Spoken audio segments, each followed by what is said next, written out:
This is about launching. Delivering great exclusive games for you that ship on platforms where Game Pass exists. Oh man.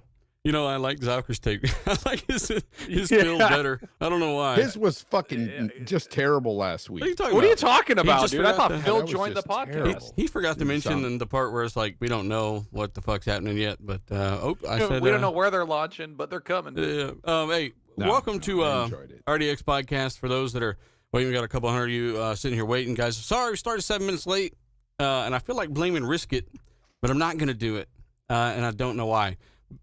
But early. Yeah, you were early. But hey, thanks for joining us, guys. We got some really good topics today. We got a developer direct tomorrow, so Xbox are actually dropping a lot of stuff. There's been some details come out about some things surrounding that event and more. And we've just got a phenomenal chat. So thanks for joining us. Hit the like button. Tell everybody too we're live.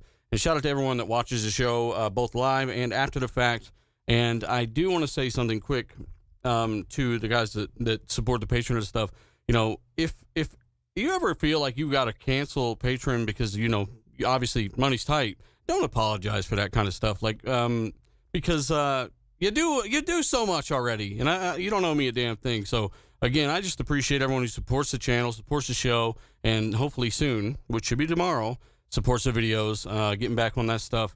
So I just want to say that. Take a second and recognize that. You guys are awesome. Thank you very much. Dealers like Paulie from Goodfellas, fuck you, pay me. Like all these people like Mafia style. I'm the opposite of that. But you know who's not the opposite of that? In the patron shout-out tier. I want to give a shout-out to these guys after we do some introductions. D-Batch isn't here today. He got hacked, apparently, by DBatch on Twitter. And hopefully he'll be back.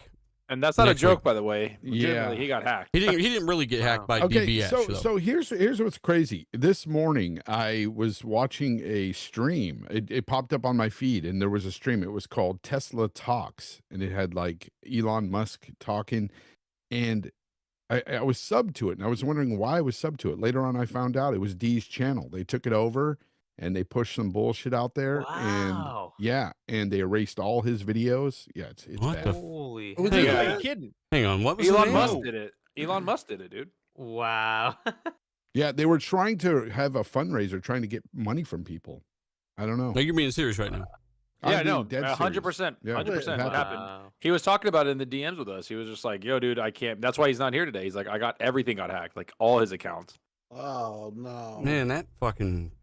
And they deleted all of his videos. All of his videos are gone, and now the whole channel is down. So I don't know if YouTube did that or what. Don't know. That's I didn't get to see that. I just got on Twitter for like the second time today, and I just saw that he wasn't going to be here. So if you guys saw Tesla Talks earlier this morning, that was D's channel got hacked. I did see that. I didn't actually go into it, but I did see that video come up on the feed. Like, did he not have two-factor on? That's what I asked. That's what we were asking. D-Batch, come on! Yeah. Wow. Yeah, I know. That sucks. Well, it's terrible. Yeah, I'm gonna talk to him about that and see what's up. That's crazy. It took the hacking and changing of names for D-Batch's channel. That's not even funny. Like, that's super, really shitty. And I don't know if he can get those videos back. Totally. I don't know how that stuff works. Like, maybe YouTube has some backup thing. Like, I don't know. I'm sure they can roll it back. Okay, so I've seen channels with millions of subscribers get all their content restored. Mm-hmm. However, they have millions of subscribers. I don't know if they'll do that for us little guys. So yeah. You think Jim was involved? Oh, totally. Yeah. Fucking Jim Ryan. He did it. That or Ryan McCaffrey, because he has a Tesla podcast, I think. Oh, yeah. I'm just kidding. He really does. Like, he's obsessed with those things for some reason. But anyway. Hey, Fonzarelli, another week, another show. Oh, yes. You know what? I wasn't here last week. I apologize. I had no internet last week. This week, I said, you better have my fucking internet crap or else I'm going to destroy you. I got to do the show. Anyways, I'm back. I've got internet. And you know what's funny? They told me, they said they had my internet down because they were working on it to upgrade it, right? Well, I did some speed tests since, and they downgraded my shit, man. I'm getting less speeds. I'm pissed, man. Fucking pissed. That's funny. Well, you should demand more things of them because they got your internet back up and running, so that's great. Yeah, at least it works. Again, D isn't here. Big shout out to D. Please follow him on Twitter, or well, that's probably And he that was that hacked, or did he get that back? He got that back, obviously. His Twitter, I think he got it back, but again, I think I don't know. He said that everything got hacked. So that yeah. Well, his we'll whole see. Google, the Google, unless it's account, the everything hacker that was talking to attached us. Google. Yeah, unless the hacker canceled being on the show today. That yeah, was the hacker's bad. like, I can't make it. Yeah, follow D. Go to my last post on Twitter if you follow me, and you can find D-Batch. He's tagged there. Follow him, and obviously maybe tweet at him some good things, and hopefully he gets his stuff back soon. D-Batch on Twitter asking us for gift cards for help. He's like, you Hey, gotta wait a minute. pay your taxes in these Apple gift cards. Send Next them thing on I know, over. he's driving a Tesla. Fucking D. But yeah, big shout out to D-Batch. I mean, it's hard to even make jokes, even though that's how we deal with certain things in life. At least I do. I get my leg chopped off and make a joke about I'm it. very empathetic about that. Yeah. I mean, he's worked hard on that channel for years, man. Mhm. Years. That's exactly what I'm talking about. Like, it's hard to even make jokes about it for me. So, yeah, it really sucks. But D's not here this week. I want to learn more about this. I'm probably, I'm going to hit him up after the show. We also got Zalker87, another weekend of the show, brother. Yeah, man. I'm glad to be here. We actually have some pretty decent topics, and we have an event to talk about that's going to be dropping tomorrow. Not to mention the Forspoken stuff. I feel like there's a lot of information here, and gaming is starting to pick up little by little. And of course, this weekend is Dead Space. So let's talk about some goddamn games, man. Hey, Boba Fett says Fonz start a class action lawsuit. Because we found out one episode that Fonz has been in part of like 30 class action lawsuits. Dude, but you know what I love about our freaking chat? They remember little shit like that. Every we talk little about. thing. Yes. I love Everything. it, man. Fucking awesome. They're awesome. Bubba, you rock. Hey, we've also got Hargi. Thanks for joining us, brother. Yeah, glad to be here. Another week, and hopefully we will have a nice showcase tomorrow. Hargi! Get something coming from Xbox. So yeah, let's talk about some stuff. It would have been funny if you just said, yeah. Yeah, and then Loved mute the it at mic. that. And then, Right? and then we've also got Risk It for the biscuit. How old is this biscuit, and what is it made of? Hey, it's Tim Tam, man. Tim Tam is a long-running war. Penguin's bad. Tim Tam's better. How you doing, guys? Thanks for the invite, dude. Yeah, no problem. I have no clue what any What of the that hell was. is Tim Tam? What's What the a hell is Tim Hey, Tam? we're going to go into that later. That's probably a topic somewhere. Who knows? Jesus. And then we've also got xCloud Tim Dog. How you been, brother? Good. We've got a lot to talk about tomorrow. Big show. Nice of Risk It to come along. Good panel member. A good person to have on the show. And let's just get at it. We got a lot of stuff. Some good, some bad, some ugly. Some good, some bad, some ugly. Speaking of, some of they're all great and they're all pretty. I'm sure they're handsome. The moderators of the show, big shout out to you guys for keeping everything in check, doing such a great job all the time, especially Boss My Lethal Papa, always on top of things. And tell Debbie we say hi. Also, hey, we're gonna get into some of these Patreon shout outs. Zachary, you want to read these two chats here while I get these queued up here? Yeah. So we got two chats. Thanks, Hargy, for the giving them in Discord. We got Danny Passionate Fish. He says, Fonz is right. Same happened to me. I unsubbed. He's talking about the D-Batch thing, and he saw the Tesla channel. And then we got David Chimiamenti. I suck. Whatever. That butchered that name. He just, super chat 25. Thanks, man. Appreciate David. Chiamanti? Yeah. I'm guessing that's what it is. Chiamanti. Big shout out to the Patreon tier guys. Sorry, we're trying to get through the intro, but Quartz, big shout out to you. He's just joined the Discord. If you want to join the Discord, hit me up on Xbox or Patreon or somewhere. Fonz hates everything. Big shout out to you. KingKin66. No, Is that a name? Yes, it's his name. It's in there. I don't know how long it's going to be there, but that's what his name is this month. Galveston, Calypso, Boba, Fierce Fuzz, Hargeet, Sean Dasley, Reluctant Dodo. Oh, this hasn't updated yet, but big shout out to Reluctant Dodo, Dub Mobile, Ricky Falon, Foughtlines, Nano, Zordan, KY Bob. We've also got some other fine gentlemen and ladies by the name of, if I can scroll fast enough, of Zordan, Assassin Lupa, Foreign Object, Teo, Vec Boss, Suicide King, Tasteless Genie, Michael Bowen, Gamer Cavillo, Dark CMF, Alonzo Hogan. You guys are awesome. Thanks for doing what you do. And I did talk about you guys at the beginning of the show if you didn't hear. Topic of the day / interesting thing that I saw on the internet. There's some Perfect Dark leaks we're going to talk about. Leak, quote unquote. There's also some Forspoken stuff out there. That was a big thing. And there's some Square Enix leaks, right? Yeah, there's a lot of those things, especially the Forspoken, and the Perfect Dark one is actually kind of big. Mm-hmm. Which, reminds me, we might say that because it meshes with another one really well. But the Forspoken, if you guys remember, this is the game that nobody really remembers that Sony locked down for 2 years, and it had the lady and the dialogue Fonz hated, but Fonz played it. He didn't care for it. Apparently, it's been massively downgraded as well. Never played it, never liked it. Never played it, never liked it. We got to get that soundbite.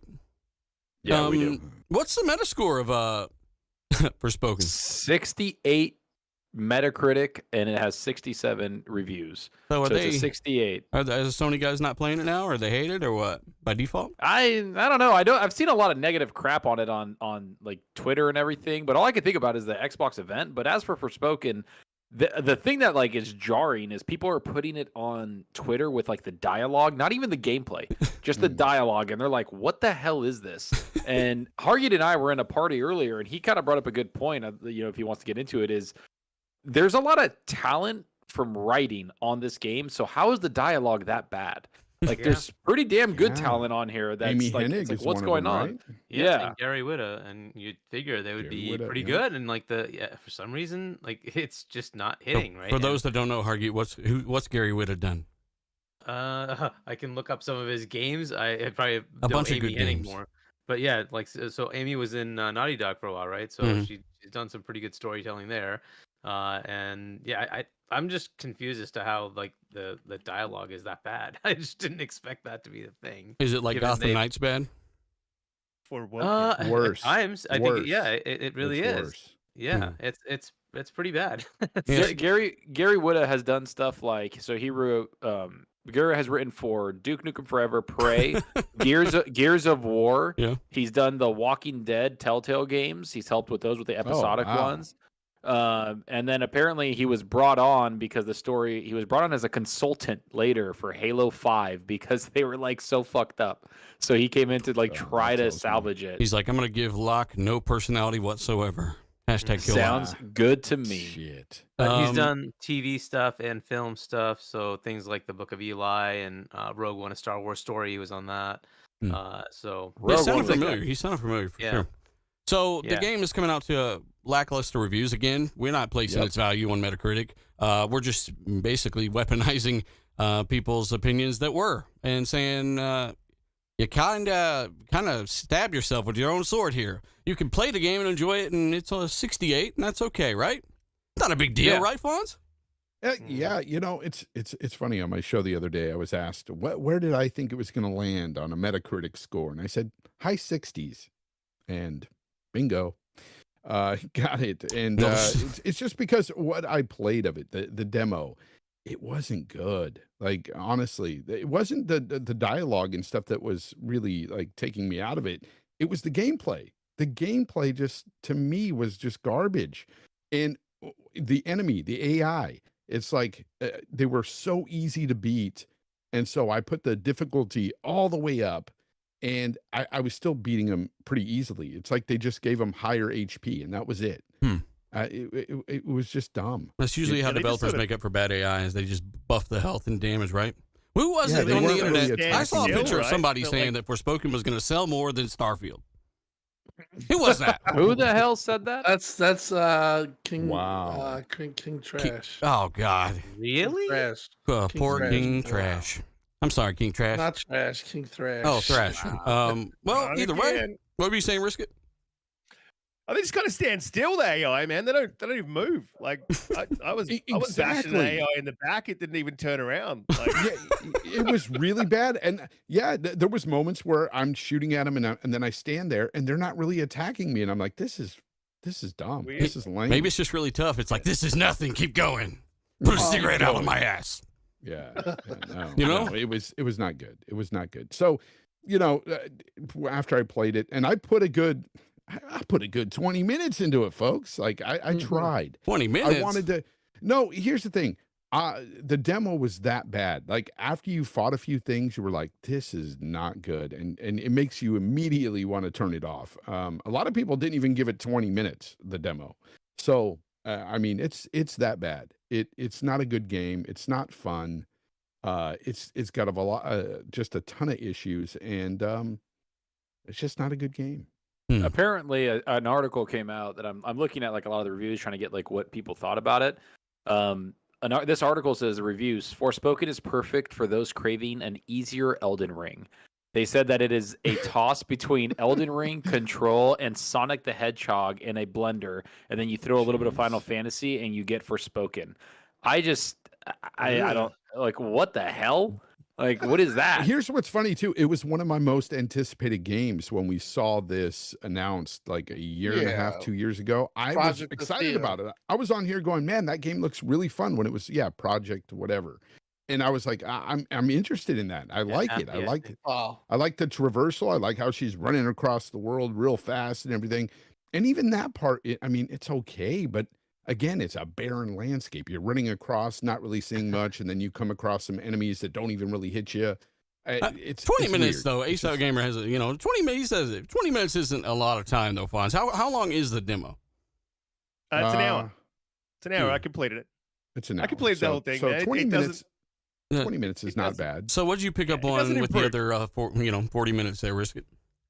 It doesn't improve. Oh, okay. It doesn't get any better. Valid. I was playing Okay, it like valid. just hoping there was going to be something like at the end that I was like, okay, I can see where this game might be going. Like, yep, cool. But no, there was 'cause nothing. here's where I have to say this, because if you're just starting at the beginning of the game, like the normal game, sure, you don't get everything and stuff, so it takes a while to get into and get all the combat moves and stuff. But in the demo, it gives you all that stuff right away, so you get everything. So you're fighting right off the bat. So it's not like I had to get something better. Maybe it'll get better later. No, Risk It's right. Even playing 20 minutes, you know what the game's all about. Yeah. And It's the not that great. the combat was just weightless. When you're playing a game and you hit something and you kind of feel it, it has that weight to it, sort of slows down your character. There's a hit there. With Forspoken, it's like you're smashing thin air that won't even turn around and look at you like respectfully and take the hit. It's probably one of the worst games I think I've played. I give it like a 5 years. Yeah, a good bad. 5 years. well, I wouldn't You even play it in obviously, Game Pass. didn't play Saints Row. I'm Hey. telling you Bro, right I now. wouldn't even No, play I this in didn't. Game Pass, honestly. If it was in Game Pass, I wouldn't touch it. Hey, Counter It's Striker. that bad. Shout out to Yeah. Counter Striker. I don't know if he's trolling or whatever he says. When Xbox games get bad Metascores, they get forgotten easily. Is it just that Xbox games, bad scores are par for the course? You might want to go look at who won the highest rated publisher of last year, right? So they don't always get bad scores. Actually, it's the exception, not the rule. And Sony have had a lot of low rated games that we even still like Days Gone, right? It's an easy to remember one right Yeah, off the top yeah, every time. yeah. So I don't know. I just wouldn't really look at it that way. It seems ignorant. But let us They've know had if a you lot of agree. misses. They've had a lot of misses, PlayStation, lately. When you think about their third-party timed exclusives or exclusives that they've And money many of out, them are like Square they, Enix, right? Yeah. Babylon's They have Fall. Yeah. It seems like everyone Yeah, has really misses hard. like more than well, Nintendo's pretty damn consistent because their audience is pretty consolidated. I don't know. right. I don't Well, know, I don't listen. In my take of the whole situation was, they showed this Project Athena, which absolutely, if you watch it, it's absolutely incredible, and they try to pass that off as gameplay, and of course, certain people took it and said, "Look what you're up against." Another, huge game. It's a Luminous engine, and it was hyped for a long time. But as time went on, the hype basically went from people distancing themselves from the game. From the Project Athena trailer to when they did the comparison video, that outlet, I don't know the name of it, but they did an outlet, did a comparison. It's not even close. I mean, it's not even, It's 720 freaking P. yeah, and also it's At had, what had frame a rate? bunch of performance issues, but my only issue was with this was being, even Paul Tassi had put this up as a PS5 heavy for 2023 in regards to going up against Xbox lineup. So listen, that was my only issue. It looks like most people are they having a mixed reaction of the game. There's some stuff saying that the people are just hating on the game. I don't think that's the case. Definitely has some issues. The dialogue, is a lot of people brought up. Listen, I think it's kind of so funny listening to it, but is it deplorably bad? I don't know. A lot of times you get deplorably bad commentary or whatever you want to call that, dialogue, narrative. But obviously sometimes you get some great ones. But this one is just it is where I think it should have fell. It's like a 68 Metacritic. PC's a disaster. They withheld all the codes from PC because they know that they're going to get trashed. So when those reviews come out, I do expect it to take another downfall. And that's another trend. That's another Yeah. trend. Every game that Sony has a third-party deal on that goes to PC has had issues. Final Fantasy had major issues. Now this game has had major issues. Callisto Protocol, which had 150, developers from Sony, had major issues on PC. But yeah, that's starting to become something that we should be keeping an eye on, because that's unacceptable to me. And this Forspoken stuff, like, I just feel. I know a lot of people were hyped for it. It got I think it had 2 delays or something, and the combat to me looked fun. The game looked fun. I didn't care about the dialogue. I don't really care about dialogue in games unless it's overwhelming, like Horizon Zero Dawn, where it's just you have to sit through it. But overall, it's had a lot of performance issues. A lot of people don't like it. I think it drops down in performance mode to 720p at some points, or a lot of points. And it just you hear Fonz talking about it, you hear everybody else talking about it. This game does not have hype surrounding it, and the only hype surrounding it on social media is very negative. Mm-hmm. If this game that's just were what it is. If this game were good, I would overlook the dialogue. I would just mute it. I wouldn't even. I would turn it down. I don't have to like what's being said on the screen if it's actually a fun game. If the combat was really good, nobody will I'd ever be mow fine you with it. again, huh? What if it's that over and over and over? Look, It's worse than that, man. Yeah. It's worse than that. Ace Out has a good point. Someone else said this as well. It might have been Sebastian, but if this were an Xbox game, though, 68 meta, 2-year exclusive, like Microsoft would have spent a lot of money to lock this thing down. These guys would be ripping it in half and then throwing the rest of it into a wood chipper. 100%. And calling it 100%. Game Pass fodder. And or then whatever, right? you got guys saying this is going to sell more than Starfield. Yeah. What Let's not it's put not credit even into those volcanoing guys. that much. Just, who's saying that? What'd you guys We say? said then? it. King, whatever, Thrash, my whatever the hell's King name is. Crash, yeah. I mean, I that's saw interesting. They they were were going to be also like saying- an 84, man. He was saying that it's definitely going to be an 84, and this is after the demo How do you- released. how do you know that? Dude, They were Dude, also saying that it was. Hey, I'm trolling. this is no lie too, because the people put up receipts. There was Sony guys out there saying that this was going to hit 120 frames per second. I mean, I don't know. There's no excuse for how it's clearly unoptimized, right? We've talked about the technical stuff, but again, it's just one game. It's a time deal. I don't know how much they paid for it. I don't know if that information is out there. I really doubt it, but it's probably 80 to Might be because of something else that's coming up, right? It could be. do you think that Jim Ryan's sort of affecting because look, let's be honest, the dude's not a gamer, right? Do you think that he's they're getting some of these misses from? I mean, they're mostly from Square, but some other third parties as well, like God Awful and what was that other one, Babylon's Fall, right? So, do you think he's having these misses based on him not really being a gamer, not knowing what a good game is when he picks it up? I mean, the dude can't even hold a controller. What's wrong with his hands? That would mean basically every corporation, and sadly it's true. Most people that work at both companies don't even really game, not like we view gaming, right? It's more casual. And that, I guess it's more of a sense of understanding how it's made, right? Like if you see something that's in trouble, you can instantly tell, right? You kind of hide that bullshit. And so that's what I think Jim Ryan might be facing at this point. Obviously, God of War looks good, all that, but all those like God of War, Spider-Man, Horizon Forbidden West, a lot of those games were built in foundation when Sean Layden was running shit and everybody else was running stuff. So those, had the foundation already set. But this is a money-headed deal. I know it's a money-headed deal, but like, did you look at it, the concept? Did you see what technology they had behind it? Like, just little things like that, or are you just money-hatting everything? Yeah, but Like, And I I don't know. really think it's Jim. I don't think it's Jim Ryan doing these deals, right? I'd assume it's somebody else at the I think company. I would assume, yeah, like somebody like, wasn't it like Sarah Bond does some stuff like that? Phil Spencer Yeah. would lock down deals. Mike Ybarra would before they, like they weren't the head of it. They were just like, hell locking yeah, those deals Power down. Wash Simulator, go. But surely he'd have a say. Interesting He'd have a Go ahead, hand in it, right? Wouldn't he stick his head? I mean, if you're going to I lock don't down know. time Would he? exclusive, Wouldn't he though? I mean, I would want to know if I was running a company and I'm releasing trash like Full Broken. It's Forspoken, sir.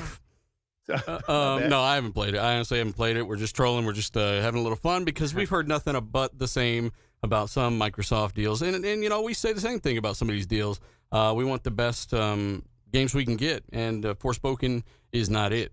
That somehow came together and rhymed. But we're going to go ahead. It's not that interesting. It's Forspoken. I thought visually it looked okay, but even that got a massive downgrade, which a lot of people aren't really focusing on, like especially the media are not talking about this, and I don't know why. And I don't understand why the game's running as low as 720p on a PS5. The media is not talking about it because nobody's clicking on it. The game has no hype around it. If anybody saw Forspoken, they would click it and make articles about like how it was a travesty and this and that. There's some articles out there talking about it, but I just don't feel it has a lot of. I don't know. I just don't feel like it has a lot of like anything behind it where people are excited to even read about it or read why it's a disaster. I think the game that's gonna obviously take over that is Hogwarts Legacy in a few weeks or in a couple days, Dead Space. Right? Yeah. Yeah, one of the things that I was going to bring up is this. Like Microsoft has done deals with Square as well. One of them was Tomb Raider, which totally like Phil Spencer got eviscerated for, and then they did Outriders, and those games ended up doing well for Square. And here Sony's kind of getting into this area with Babylon Fall and this where they're doing poorly. I wonder if that'll go into Square's future endeavors to say, well, I don't know. Even though they have the market share, it doesn't seem to work well for us. It's just something to think about. And maybe Game Pass is a good way for them to like fix the issues of like trying to actually fund their games, right? But it's just something to think about from a company perspective as to like what has happened over the last say 5-7 years. As they went to Microsoft, it went well. With PlayStation, it did not go so well. So, but you could say, are those things correlated, Hargeet?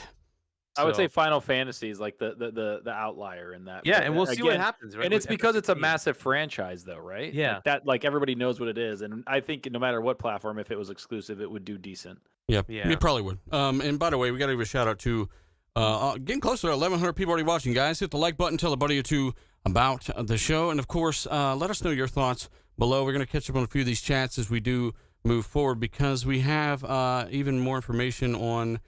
The Square leaks, and then we can move forward to a better topic. Actually, let's do it. Go ahead. Yeah. Oh, okay. So we got Space Dovahkiin. My bad. I'm an idiot. We got Space Dovahkiin, member for 13 months. He says Forspoken downgrade is criminal. Probably one of the biggest ones in a while. Damn. Yeah, I agree. I saw a lot of those like comparisons, and it's insane. Librelius McGee says, I feel as if the dialogue of Scalebound, sorry to bring that up, would have been about the same as Forspoken. I could see that correlation. It was everybody thought like Scalebound looked good, but it was a little cringy. We got Legendary Drops. He says Luminous has now released Final Fantasy 15 and now Forspoken. Square Enix needs to make some decisions considering Business Unit 2. Shout out to Legendary Drops. They just dropped a video. Yeah. It's doing pretty damn good. Go check it out. Yeah, we got Danny Passion Official. Again, he says, say whatever you want about Halo Infinite, but Halo Infinite opening cutscene is fire. I saw Forspoken opening scene, horrible writing, trash. Is it that bad, Danny? Is it that bad? It's really that bad, huh? He compared the only cutscene in Halo to that. No. You know, the rest of that shit was like real time, and guys were acting like we're stupid for saying that the game looked like the tease. Like, clearly, it looks damn near similar in the same exact cutscenes. But again, Halo, it looked great at times. I don't think some people gave it credit. It was just a lot of the other stuff that just kind of fell apart. But what about these Square leaks? There's a lot of stuff going on here, which kind of ties back into the Perfect Dark thing. They're talking about Tomb Raider and some other shit, right? Or not Tomb Raider. Yeah. Well, it ties into it. Yeah. Well, it ties into it. Are you talking about the Square leaks? I don't see that in there. No, he's talking about the Perfect Dark League. Oh, okay, yeah. So I'm talking about Perfect all Dark, of it.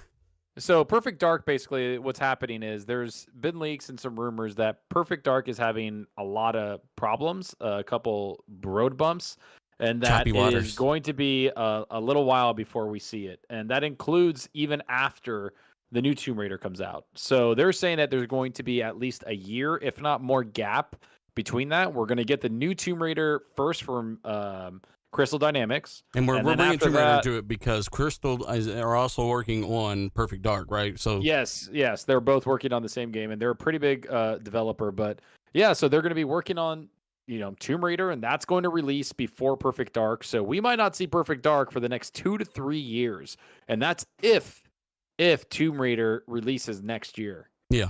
So I don't know why they that's insane. debuted it so when they did, or even called it what they should have just called it something different. It's going to be a complete different thing, probably.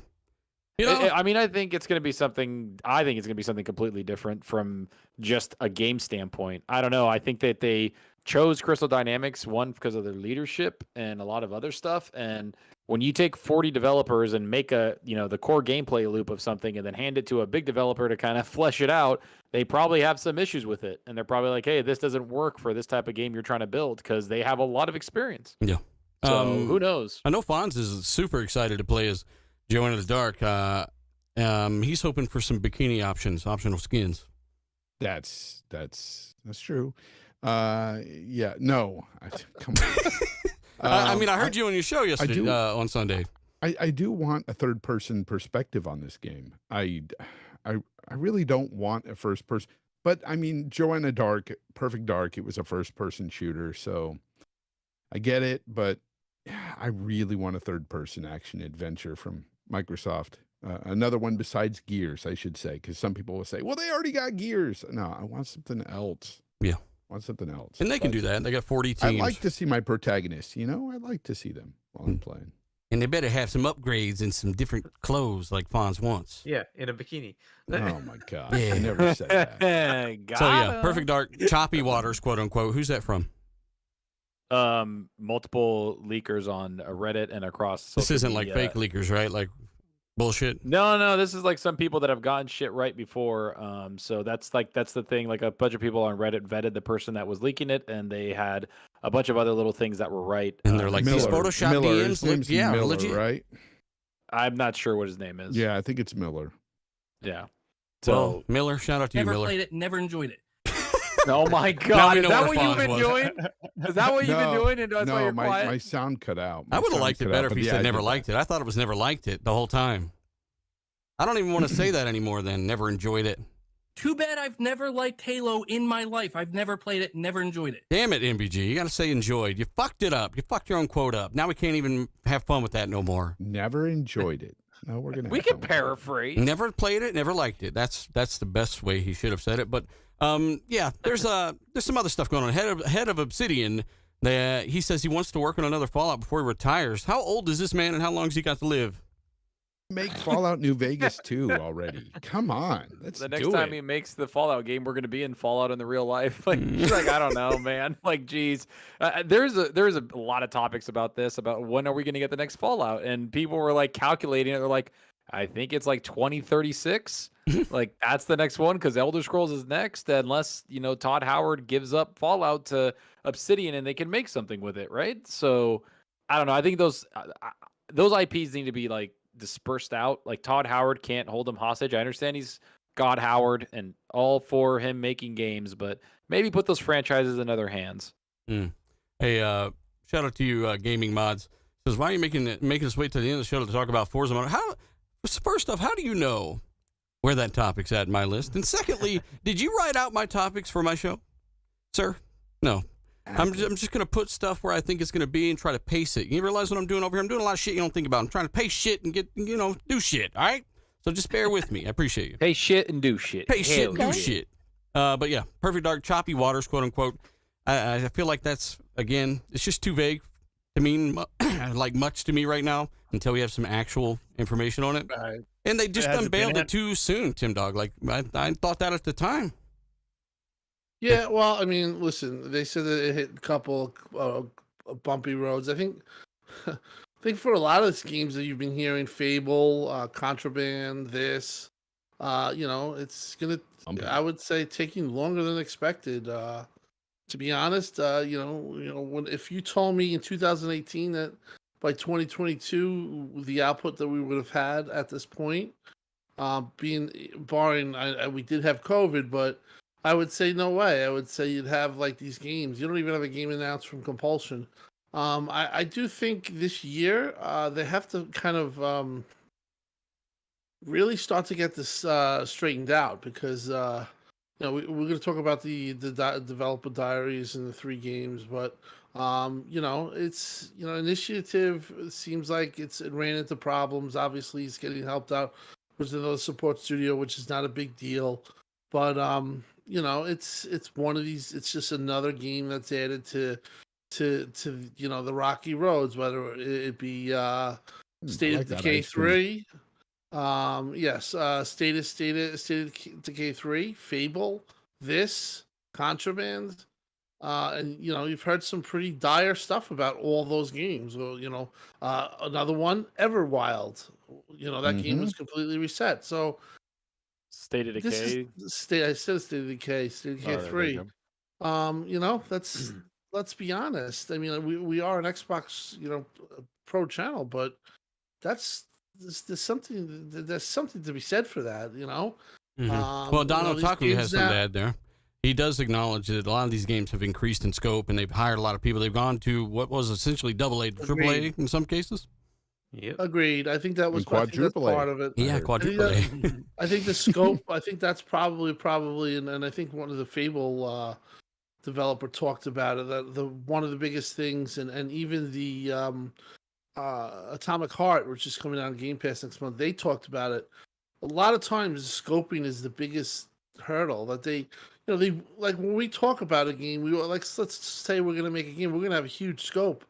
Then when you really try to put that game into reality and you want to put it on paper or you want to put it on a game, you have to make it work. And some things that you wanted to think that you could have worked can't. And that's the harsh reality of some of these, these games that were scoped out. I think a lot of them were probably scoped too big, and they're coming down and they're trying to figure it out. And it's going to be time. I think they're fine because they have so many other games, but it's noteworthy that they really have a lot of their games have hit these roadblocks and are in the process of struggling through them. Yeah, I agree. I think that's a good thing, a way of putting it. If you look at everything that was announced in 2020, if you look at everything that was being announced, without basically Bethesda. Like, if they didn't buy Bethesda, Xbox has, for the last year and this year, they don't have a lot of from their first party at all. So last year, only Obsidian put out games, right? Yeah, last year was just Obsidian, Grounded and Pentiment, and then this year it's Forza and Minecraft Legends, and that's pretty much it. So Bethesda has been kind of a saving grace to them when you put everything and look at it from the grand scheme of things, and it sucks. It does. Like, we want these games, we want to see them, and hearing about roadblocks, like everything, every production, every something development, yeah, of course you're going to run into some roadblocks, but it just feels like it's an impassable thing where we're just not seeing anything about them. And the only thing we're hearing about, passing it this year, motherfucker. I don't want to hear anything about this doom and gloom bullshit. Xbox is on its way up in 2023.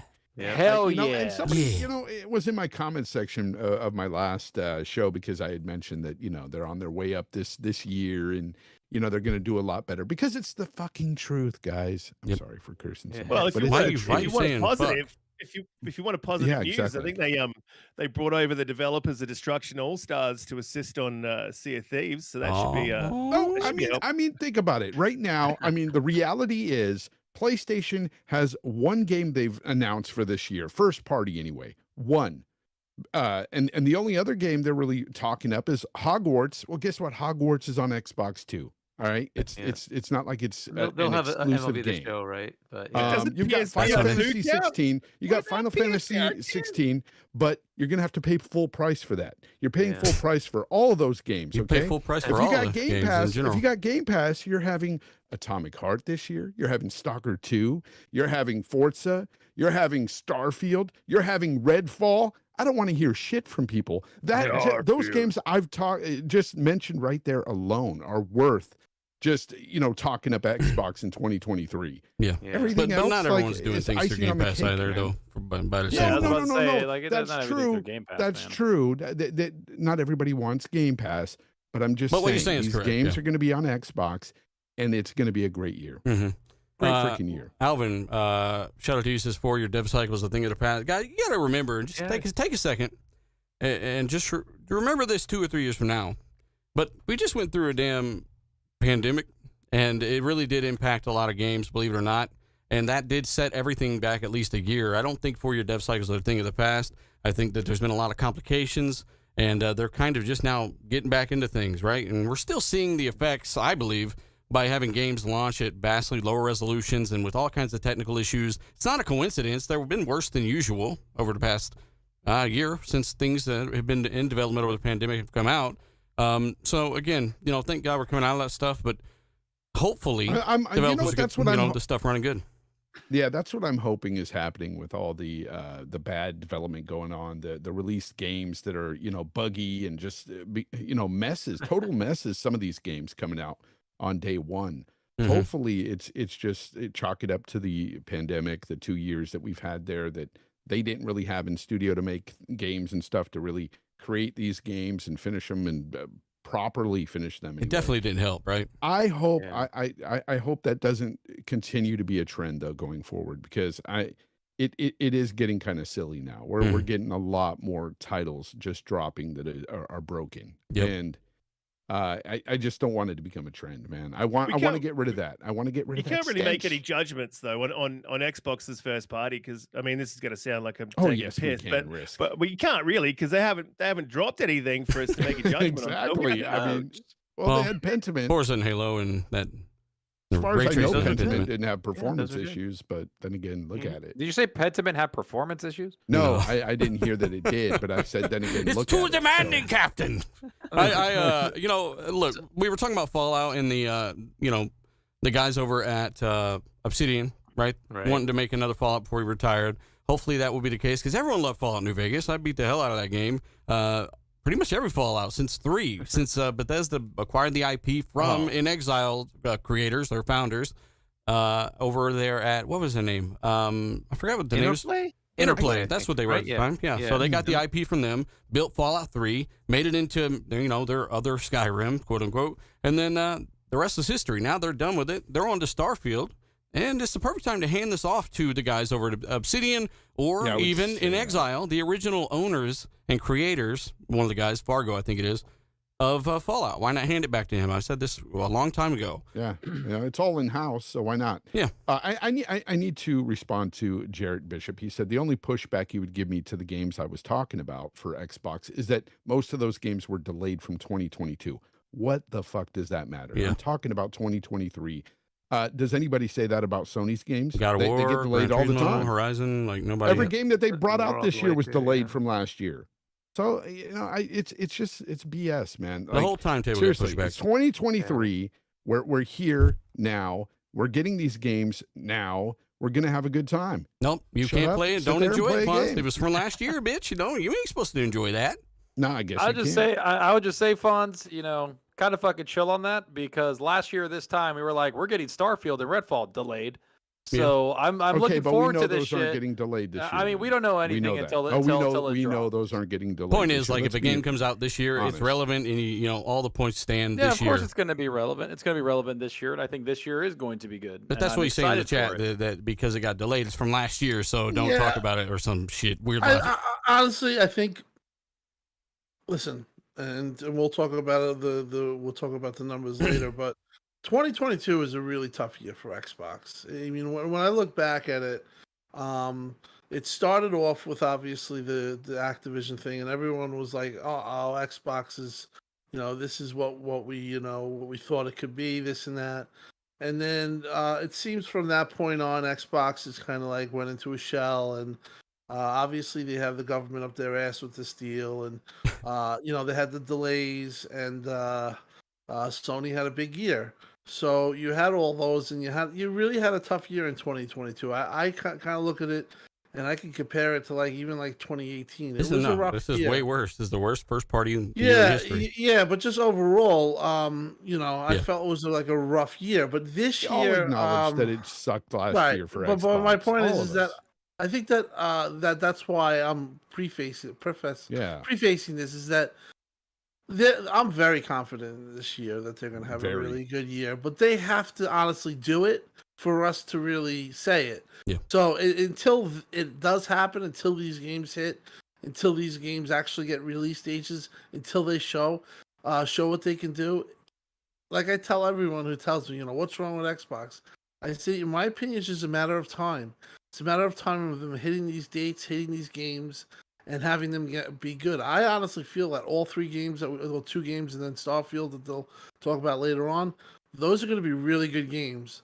And then from there on forward, we'll learn more about E3. But I don't do think it's going to time. be but I do think it's a good year. But it's just you just kind of got to wait for it to happen. You can't. It's tough to say. It's gonna happen. You have to kind of just wait for it. Listen, to I'll happen say it. It's gonna happen, and I'm excited for it. I'm really excited for Forza Motorsport. Shout out to Xbot in the chat. He's into Forza Motorsport. Lethal's into Forza Motorsport. There's a lot of people that are looking and waiting for this game, right? So I've been one of them for 5 years this year. I think it is. It's like 4.5 years by the time this game probably drops, and I can't wait to see more about that. And we'll talk about that more on the show. We got to talk to. I guess we can catch up on some of the. I think we got a few we can catch up on here. Well, let me say something real quick. I do agree with the whole thing of just it's the games. But for me, the number one thing that Xbox has that's their problem is consistency. Like I don't know if you remember, 2021 was fucking awesome. Like the end of the year, there was every month there was a game, and everybody was like, "Holy shit!" Like this is what it can be. Talking about first party first everything. They had first 2 games party, third party. No, I'm saying 2021. Where they had the Flight Simulator, they had Psychonauts, and they had Back 4 Blood, and then they had freaking Forza, then Halo It was multiplayer. definitely a better year. It was insane. People were like, "Whoa, this is really cool," and a lot of Xbox fans were. But it was good. It was better. From what we received from the previous generation, it was good, and that's what I'm saying. Like a lot of Xbox fans, including all of us, were pretty. We had hot. Halo and Forza at the great. end, and then we had Psychonauts, and then we had what? Flight Simulator, then we had Back 4 Blood. Back 4 Blood is the first party. Age of Empires. I've never liked Halo in my Stop. Oh my god. Age of Empires 4, just a lot of good stuff. And I just say the consistency. Like this year, if they drop stuff, awesome. Next year needs to be the same thing then. It needs to be that. Like but you have to acknowledge that it's it's pretty likely, right? You have to acknowledge that they're going to drop. No, it is pretty likely, and I think that the third party deals they have is great, and this is why I'm looking forward to tomorrow because tomorrow I expect to see release dates, and that excites me because I'm like, all right, this is fucking coming. They actually confirmed release dates. Where was that? Yes. They did actually confirm they're going to be talking release dates. I forget where it was. I know they said it not on Twitter, but I think it was the Xbox dashboard or something. Hey, can I say, everybody, I don't give a I'm gonna just say it right now. Everybody's like, well, Sony. I don't give a fuck about what Sony's done. I'm not comparing them. I'm trying to say what Xbox needs to do. If you keep comparing them, then it's like, what the hell's the point? I'm just saying, Xbox, take Sony out of the equation. Just talk about the company that you like. If you start comparing that, just looks so stupid and desperate. Yeah. Move on from that shit. Well, it just isn't. It's not super relevant. If they delay games and they came out later, every company has done that. But that's why we don't even bring the shit in every there. developer has done that in the past. Who knows how many years? I mean, we've seen that time and time again. Especially the last 3 years, we've seen so many developers delay games. And imagine the amount of games that have been delayed, and they just didn't say any date before that happened, right? So you never know what games were really supposed to come out in what years. It just came out when they did, and some games hit those announced targets, and a lot of games didn't, right? So, again, we got a few of these we can catch up on. Gaz is in there. Big shout out to Gaz. Hey, Gaz. I just want to announce that Gaz hired me to help with the thumbnails. Oh, yeah, hey, definitely. Yeah, he said my thumbnails aren't good. I really need help and artistic. So he said I'm here to help. I need someone that makes them with their feet and their eyes closed. Yeah. I mean, at that point, wish Gaz a happy birthday in the chat. Zucker said, "Slide Bill Spencer over." Done. He's like, now make him bigger. Yeah, too big. All right, so we got, where are we at? Okay, so we got Ace Out Gaming. He says Forspoken coming to PS5 Plus soon. I don't know. If it does, I'll play it then. We got Gaz, member for 35 months. Jesus. Delay Halo. Jesus. Look, shout out to Gaz. Me and Gaz. I remember my Halo review. I'm like, yeah, there is no roadmap. There's no plan. This bitch ain't going to be updated. There's no fucking. We got 10 years, bitch. There is no. None of that shit's in play. And people are thinking it's going to be updated in the next 5 to 6 months for a new expansion of the story. And idiots for giving the game 10 out of 10. If Gaz was on the money, I remember we talked about that when we were making our reviews. We had similar opinions, but go ahead with Mark. Shout out to Mark. So Mark Malkin says, I love this. A positive Fonz. Ooh. Hey. Ooh. Yeah. I like that. We got God's Hitman. I'm an Xbot, and I don't want 343 to work on Halo. Shit. Well, everybody got laid off anyway, so you're all right now. God's Hitman. Ask him. Never mind. I was gonna make a fucking joke. There was a bunch of delays at 343, or not delays. There was a bunch of layoffs over there. A lot of it was extra hirings from the pandemic and stuff like that. But there was more importantly, or at least more interesting to me, is no one wants anyone to have to lose their jobs. No one is ever voting or rooting for that. No. But at the end of the day, as I've always said, when people don't do their jobs, and I'm not talking about the people who get laid off, but there have been other people in management that weren't doing their jobs correctly, in my opinion. When you don't do your job, you get fired. And there's been some firings over there. And they've covered it up with some other excuses, right? You can't say I don't want 343 to do Halo anymore because it's a different 343. Management's different. A different 343. Okay. It's a different 343. 343 is currently finding itself. We haven't seen what they can do. So, man, look, I get the sentiment of people wanting to switch for 343, but at this point, I think they've made some changes. Let's just give 343 another chance. Yeah. Well, maybe we'll come back to that. But if we want to talk about that, we can go into the layoffs. Let's get into the general layoff information and what's happening there, and more importantly to me, more interestingly, the management, senior guys that are saying, or not management, but some of the higher ups over there saying senior management sucked and they were a big part of the problem. Yeah, that's exactly what's going on. And a lot of the people, like 343 was hit hard. The coalition was apparently hit a little bit with some of the layoffs, but 343 was like hit really hard. And the confirmed thing is that it was mainly the campaign developers, people that worked on the campaign, which kind of baffles me because isn't like the multiplayer the one that everybody continuously hates, and like the battle pass is terrible? I don't know. And I enjoyed the campaign. I thought it was actually pretty decent. I just think that they didn't get the story right. But who knows? I think that this is. But maybe they're struggling bringing story content. Maybe that's the problem, because that's what we haven't seen. We've at least seen content for multiplayer, even though it's been slow. But behind closed doors, I mean, maybe they had some campaign content that they just keep getting stuck with or can't do. Or I mean, how long did it take them to bring co-op? They still haven't got couch co-op. It's in the actual game. You can glitch it in, and they couldn't do that. So I mean, but a modder could. It sort of makes sense to me that's the content we're not getting. So if they're stripping out the campaign team, they're either not doing their job or not getting it right. I'm not saying that people should lose their jobs. I'm not being heartless, but I'm just being real.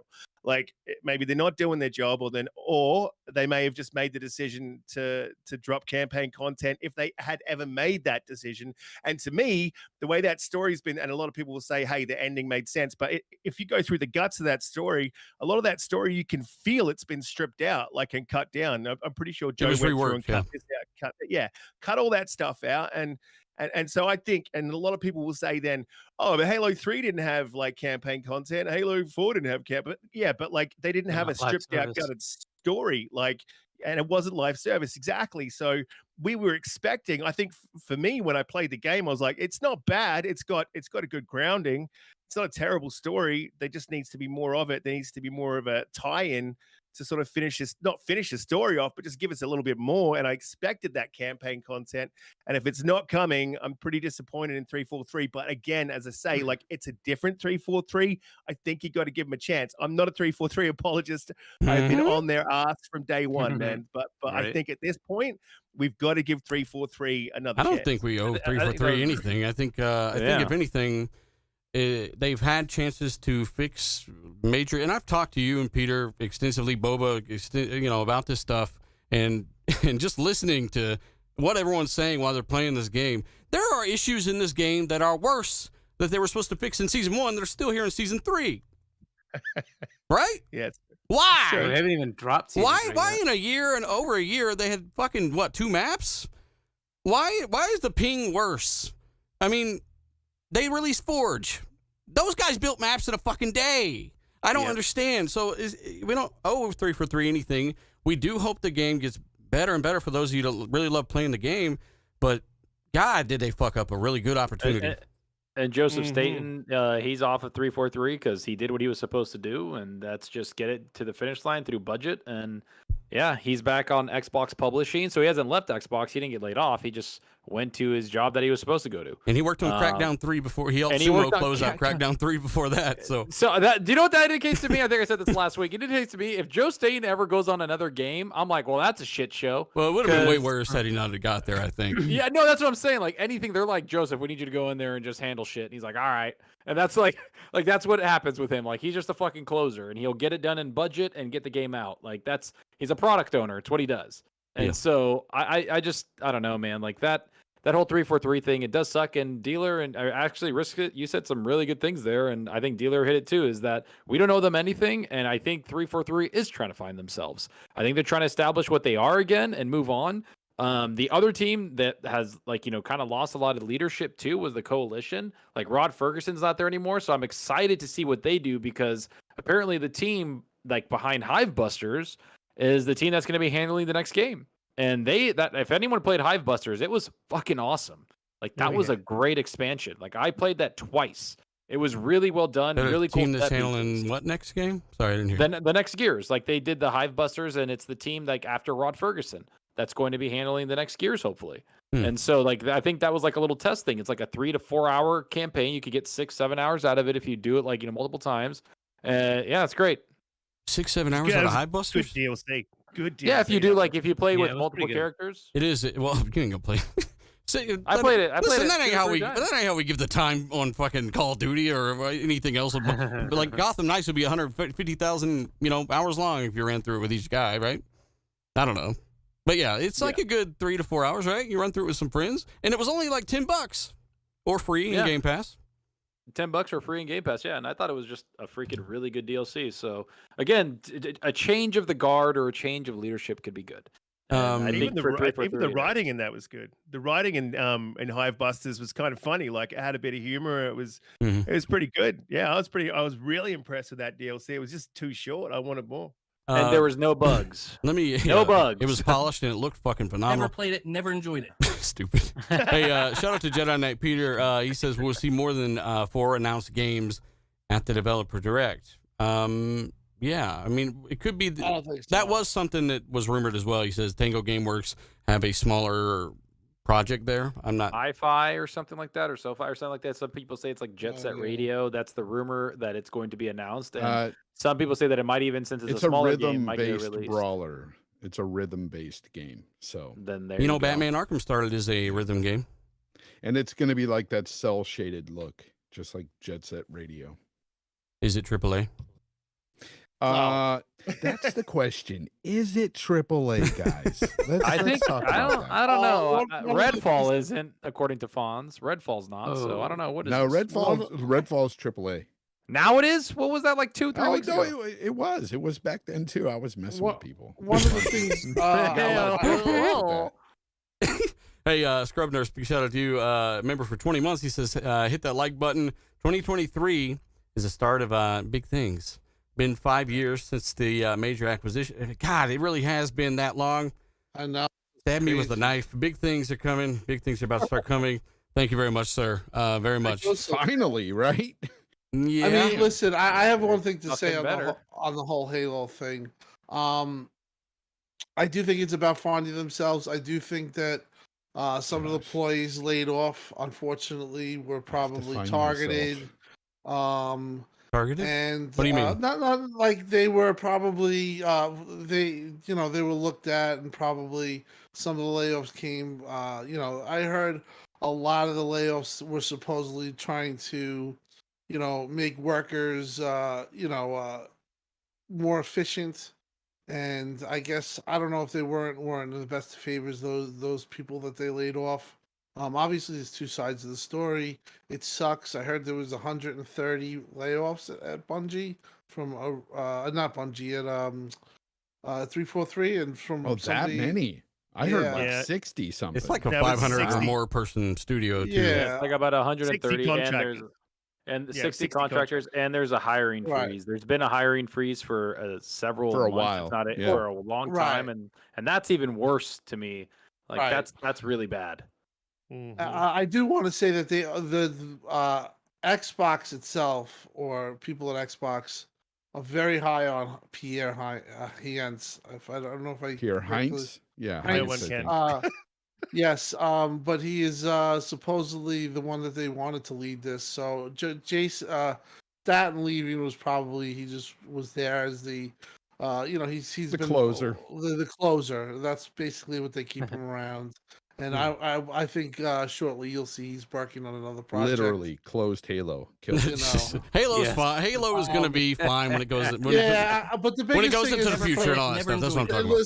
some of the things in the rumors that were pushed about was, that they're only going to be doing multiplayer, and the Halo itself, all projects are halted. Mm-hmm. I don't think that's true. I think that they're just basically now getting themselves to the position where they feel like they can deliver and deliver on time and have a good studio output. I think if you do but- get any story expansion at all, it's going to be pretty. It might actually deliver some kind of actual ending of some sort, which Halo Infinite did not have. I don't care what anyone says. Yeah. And also, You think maybe do that with it? No, I'm not saying that I think they will do it. I don't think that they've had plans for shit at all, really. And also, I don't think that they were never going to be able to deliver this thing in time. So I do expect them to basically get the multiplayer done and support that.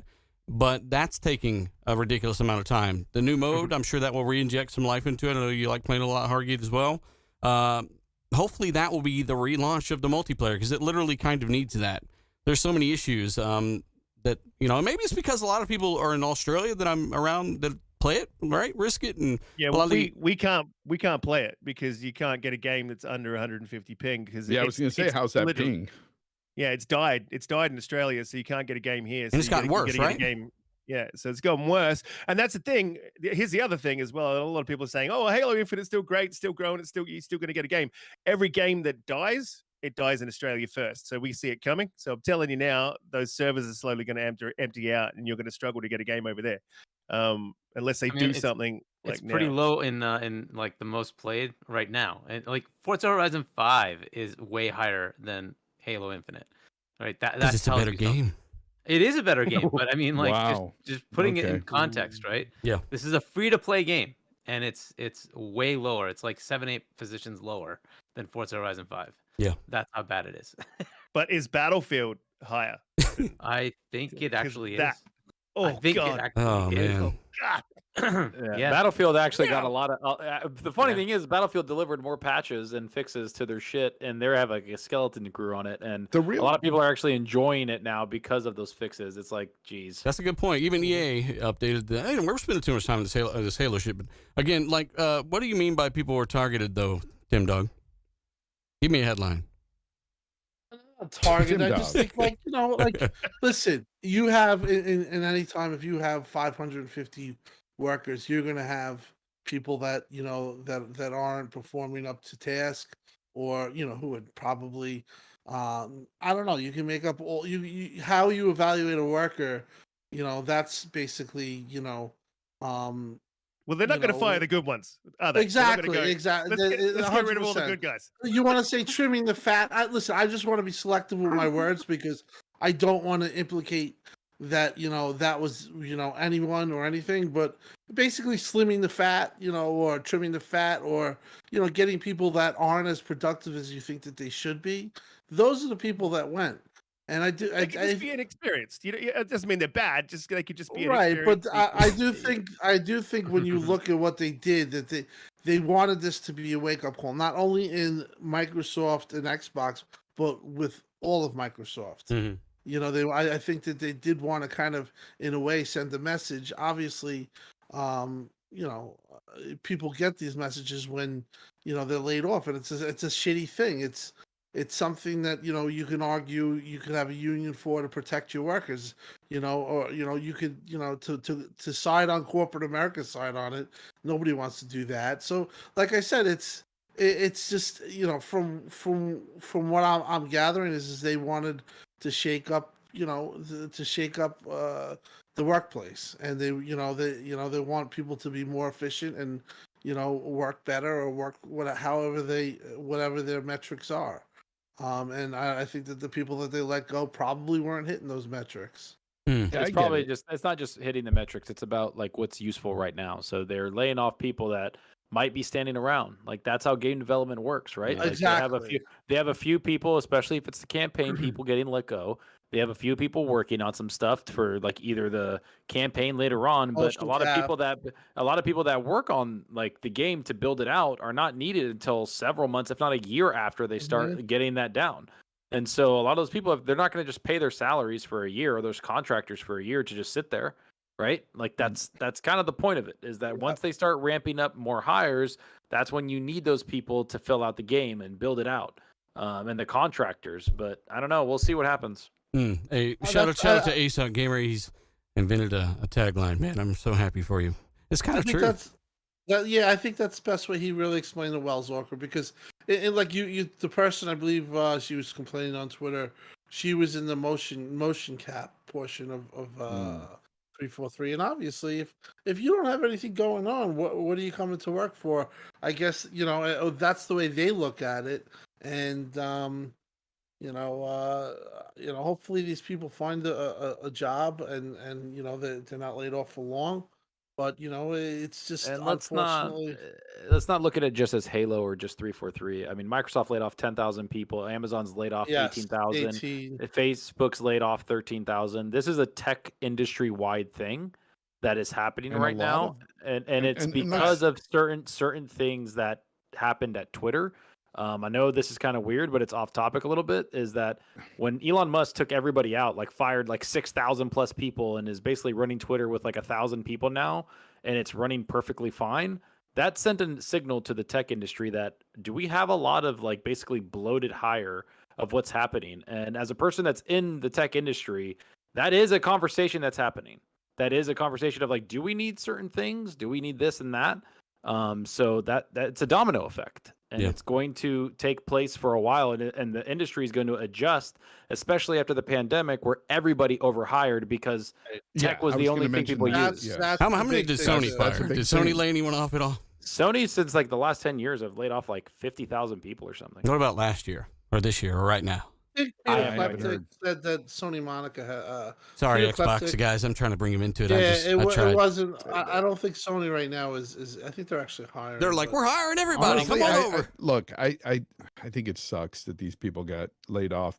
I mean, we all do, but it's something that obviously was a necessary thing, I guess. And if what Tim is saying is true, I mean, and they were just trying to trim the fat, so to speak, and send a message to some people to like, hey, we need to get ourselves in gear and do the right thing and pick up the pace, sort of thing. I'm all for it in that regard, because at the end of the day, it's a business, and you have to run a tight ship. And we've seen some of the awfulness that some of these games can come out with sometimes, and I want to get back to good again, especially with Xbox. I want to see them just, deliver great games again, and just be the best Xbox they can be. I want this competition to start.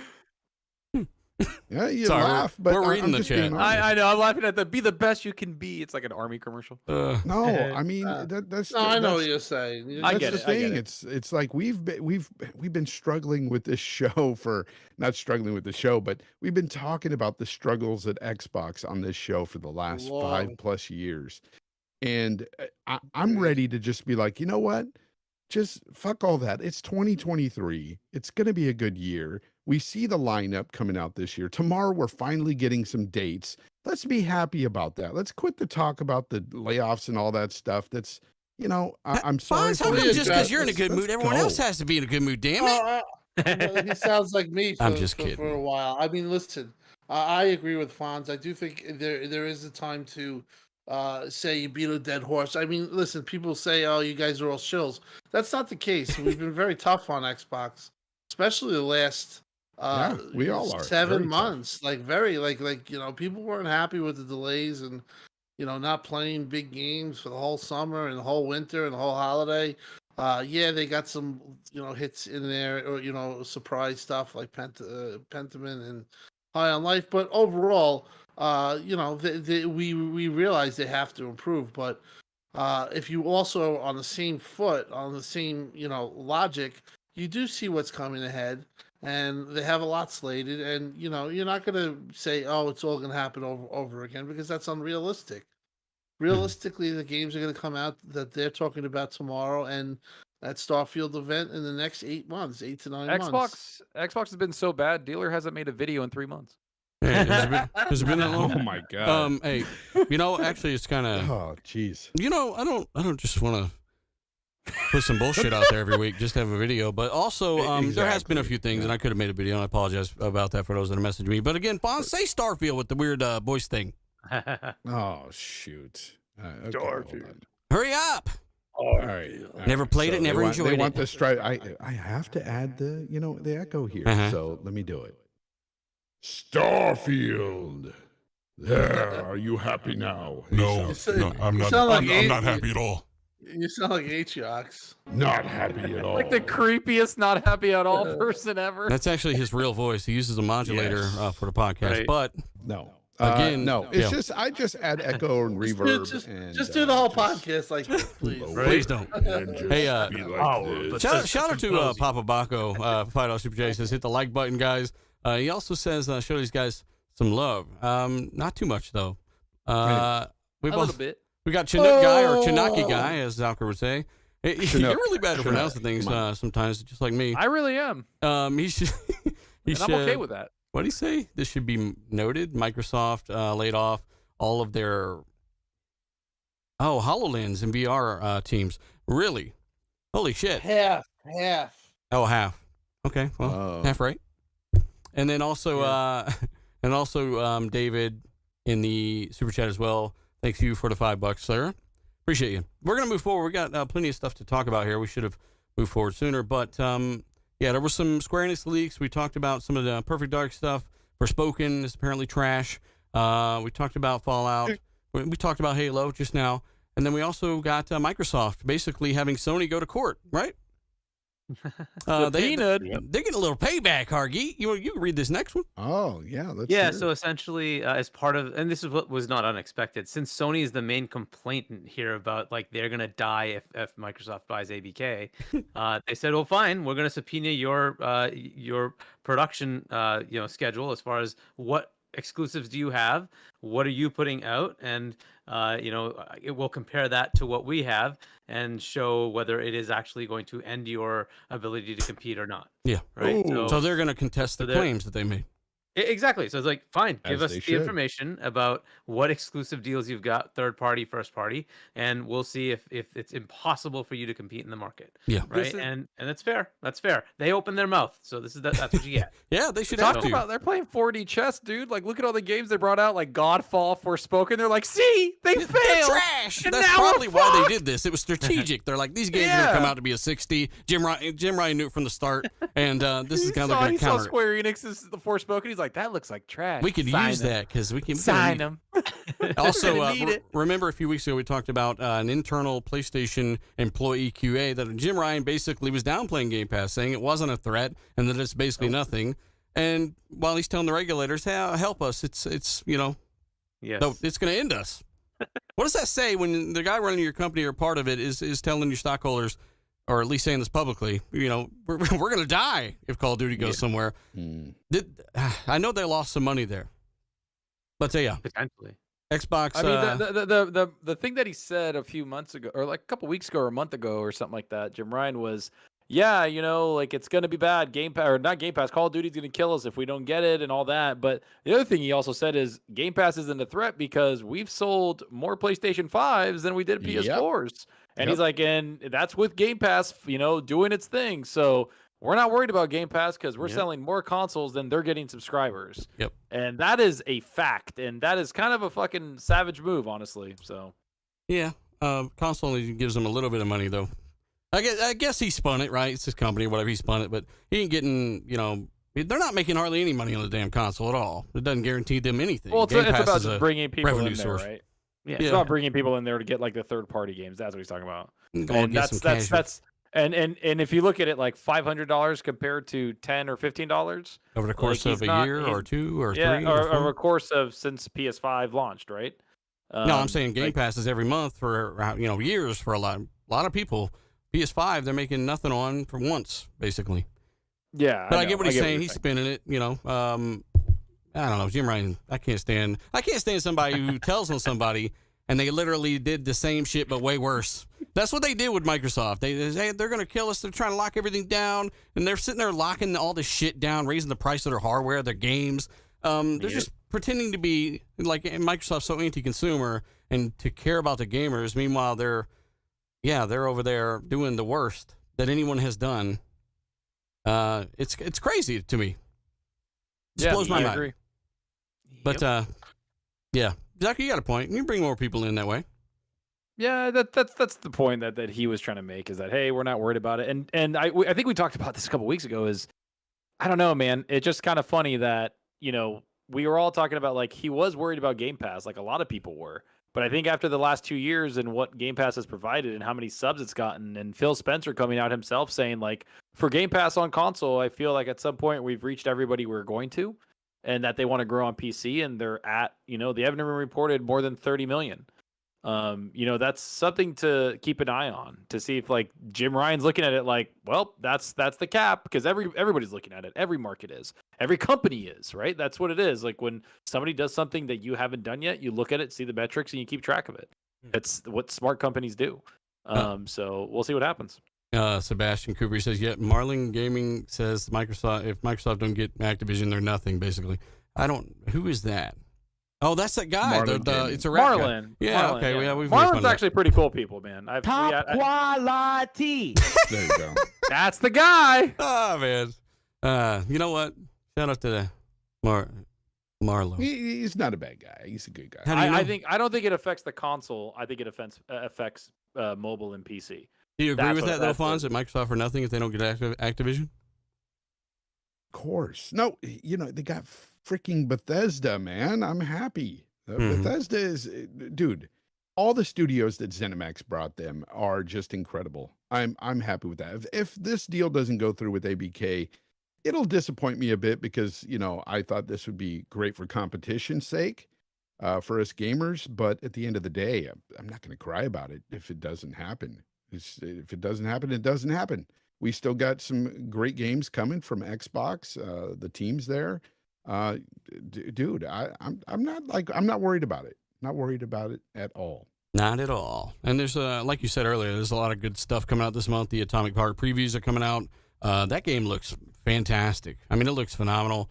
And the team over there have done a lot of really, really cool things with the engine as well. I do want to see more from Redfall. I'm looking forward to it, obviously, but it's gotten me more and more interested every time I've seen it. You're down to play co-op with us, though, correct? Fonz, you're not going to play this by yourself.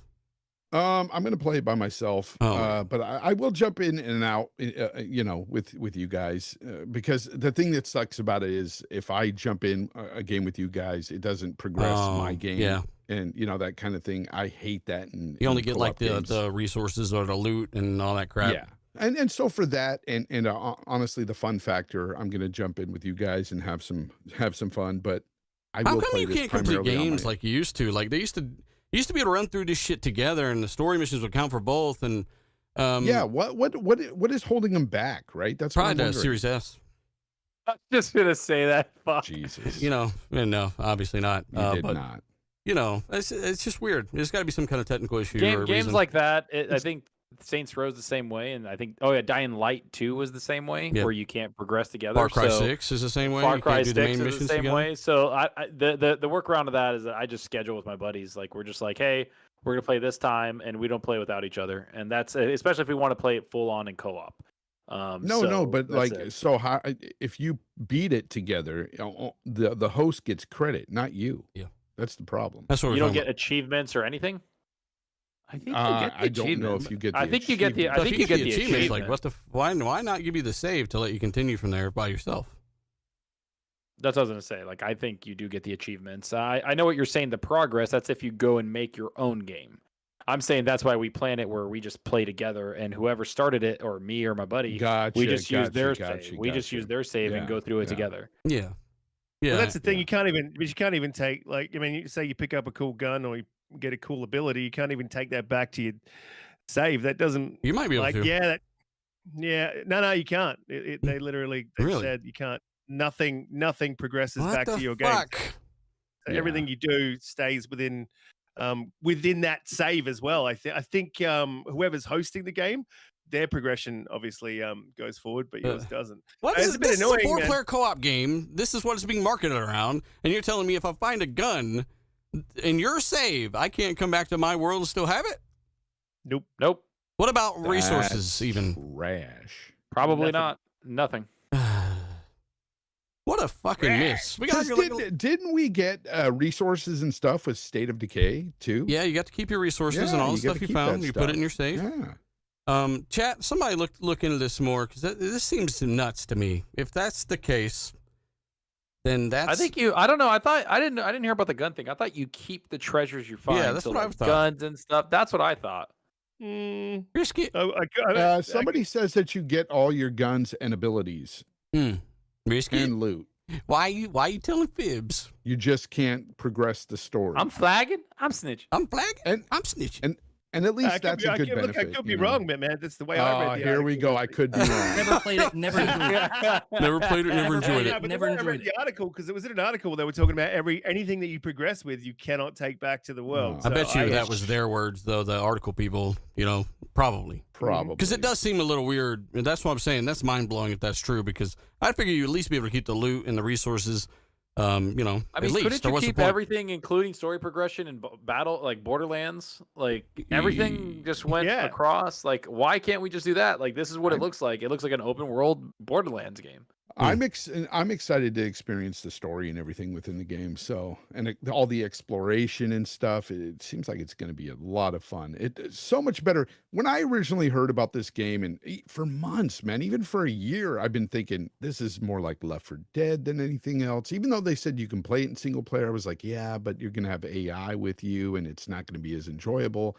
But when they mentioned that it was a big open world game and you can explore, and it's more like Far Cry, it was like, oh, okay. It's not hordes of zombies coming at you or vampires. That's great, because that's one thing I did not want, is to fight enemy waves. I hate that in co-op games. Jedi Knights go having one at you there, Risk it in the chat. But yeah, I mean, I hope that stuff's there. I'm pretty sure that it would be there, and the article's probably just those guys. Comicbook.com. Have you ever heard of them? They will literally just lie there. It's the Xbox. It's really? the Xbox ready of websites, basically, and just a bunch of bullshit, They don't they just report on anything, exclusive Superman game or all kinds of shit. And some people ran with that. I was wrong. Yeah, it says I found another article. It says any weapons you find, any levels you gain, all of that is persistent. So yeah, I'll take that. I like it being persistence. By the way, there's Tom Hiddleston. Wait, that's the actor. Tom Henderson. He's a insider, quote unquote, right? A guy that hears things, that talks to a dude who knows a dude who shook the hands with a guy that knew something. He says he's heard more about PlayStation 6 than anything about PS5 Pro, basically saying that there's not going to be PS5 Pro. And I feel like this is common sense. That's why I've been saying it. And ultimately, we'll have to see. We've been kicking that rumor out since its inception. Well, a year or so ago, because we kept hearing about that, and it's like there's no basis for this. There's no foundation for this rumor. No, it doesn't make any sense in general. Yeah, and somebody was the rumor is back up again. Like, they're reporting on this just recently. Yesterday, there was an article saying PS4 or PS5 Pro is coming in April. And I was this like, year. What? Like, there's no way. April this year. And I'm like, this makes no sense. I didn't make a video. Exactly. You just said that. That's the main reason why that stuff gets done, is because people want to have, anytime you do new tech, and obviously as content creators, as you guys know, anytime you do something new tech, something that's new or breaking, it always, gets a lot of hits. And that's the reason why that's been bounted about. But the truth of the matter is, and I've heard the same thing, this generation's not going to have a pro version. It's going to go straight into the next generation. That's what we're hearing, yeah. Last generation was a different type of situation where, they had these, 4K was becoming a big thing, and you could have, 4K native or upscaled 4K. and that's why they did the Pro, PS5 Pro, and Xbox One X. But there's nothing, 8K gaming is not coming. There's no TVs that are 8K that are pushing the. Nor is there a point unless the TV's your certain size at a certain distance, exactly. Right? It's just you're hitting diminishing returns at this point. And I think the main thing for this generation is just make your game with the 60 FPS option, even if you're gonna hit 1080p on resolution. 720p for spoken. For some, I mean, yeah, whatever you gotta do, you have to have some type of. Well, they're not using the tools over there. Right, but that's just whatever. You're just gonna have to. I think that's the biggest thing this generation, with FSR and with. The resolution scaling. It's just there's no reason for this generation to have.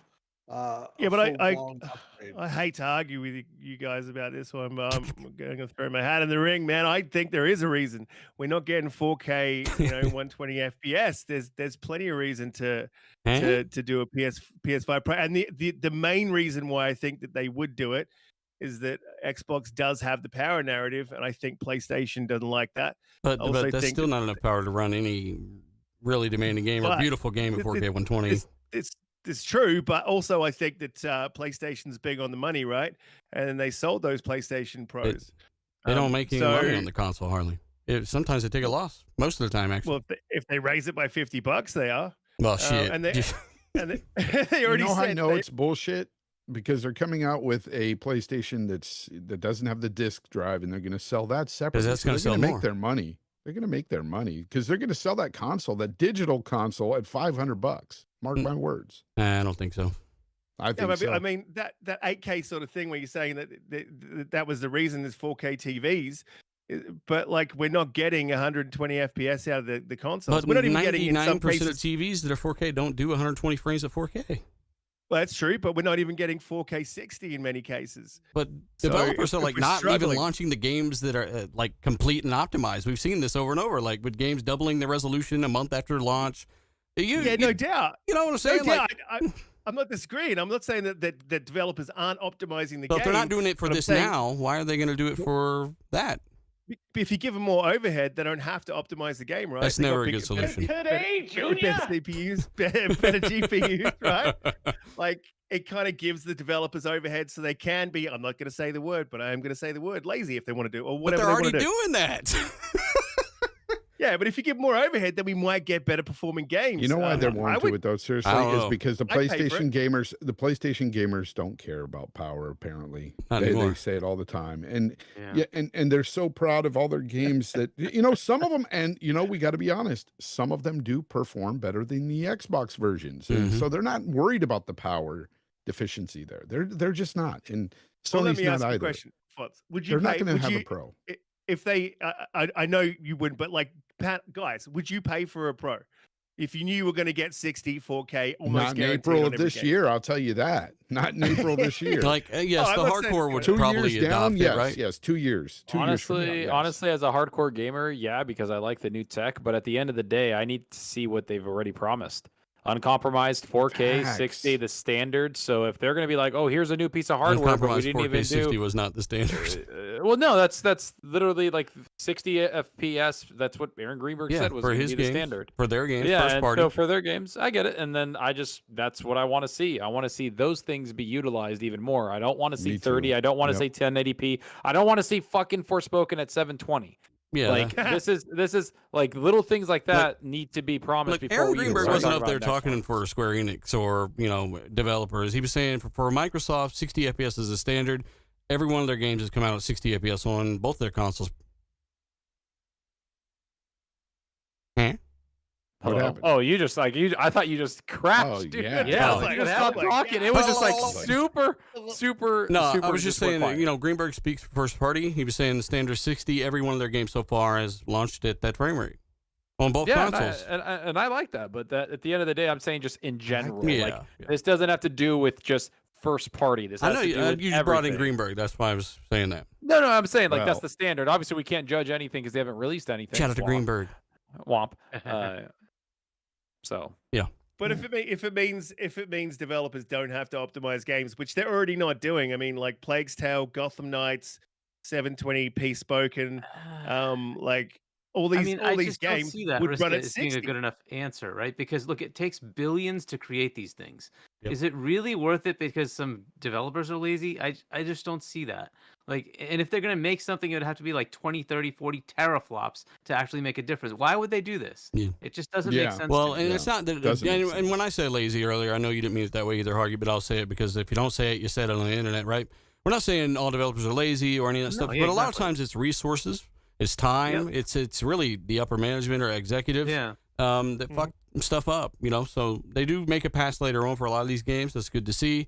But unfortunately, yeah, no one's even using any of the RDNA2 feature sets really right now. 1 or 2 games, they've even touched parts of them or 1 or 2 at a time. You know, I was thinking about that the other day, and I think what it comes down to is, you know, we still have a lot of cross-gen games, and I think once we finally get rid of last generation, we will start to see more of those tools used. Yeah, but the games that have had the biggest issues have not been cross-generation. You know, Yeah, they've been this generation. That's like true, Gotham but you got to think Knights, about all it those, too.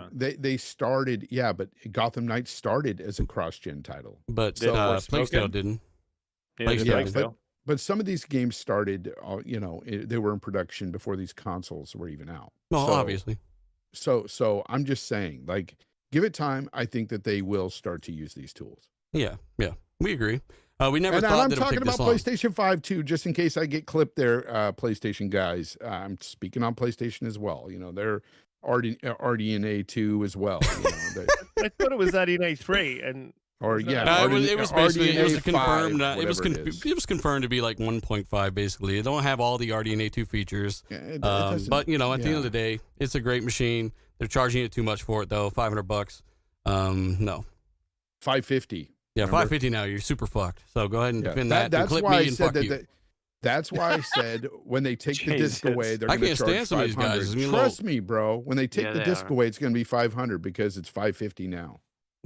Yeah. Well, what about the states? Pretty Because crazy. apparently inflation don't The exist here, right? They States- didn't raise okay, the price here. Well, here's the thing. They kind of secretly did. Like, you can't find one that's not bundled, really. I mean, it's That's a good point. $550 They've with been doing that game? the whole time, So- though. Yeah. True. That's But why. I That's don't why know. a lot of the first party games, like magical Miles here. I don't Morales know. and stuff, sold so much because you couldn't buy a PS5 I without don't it. know.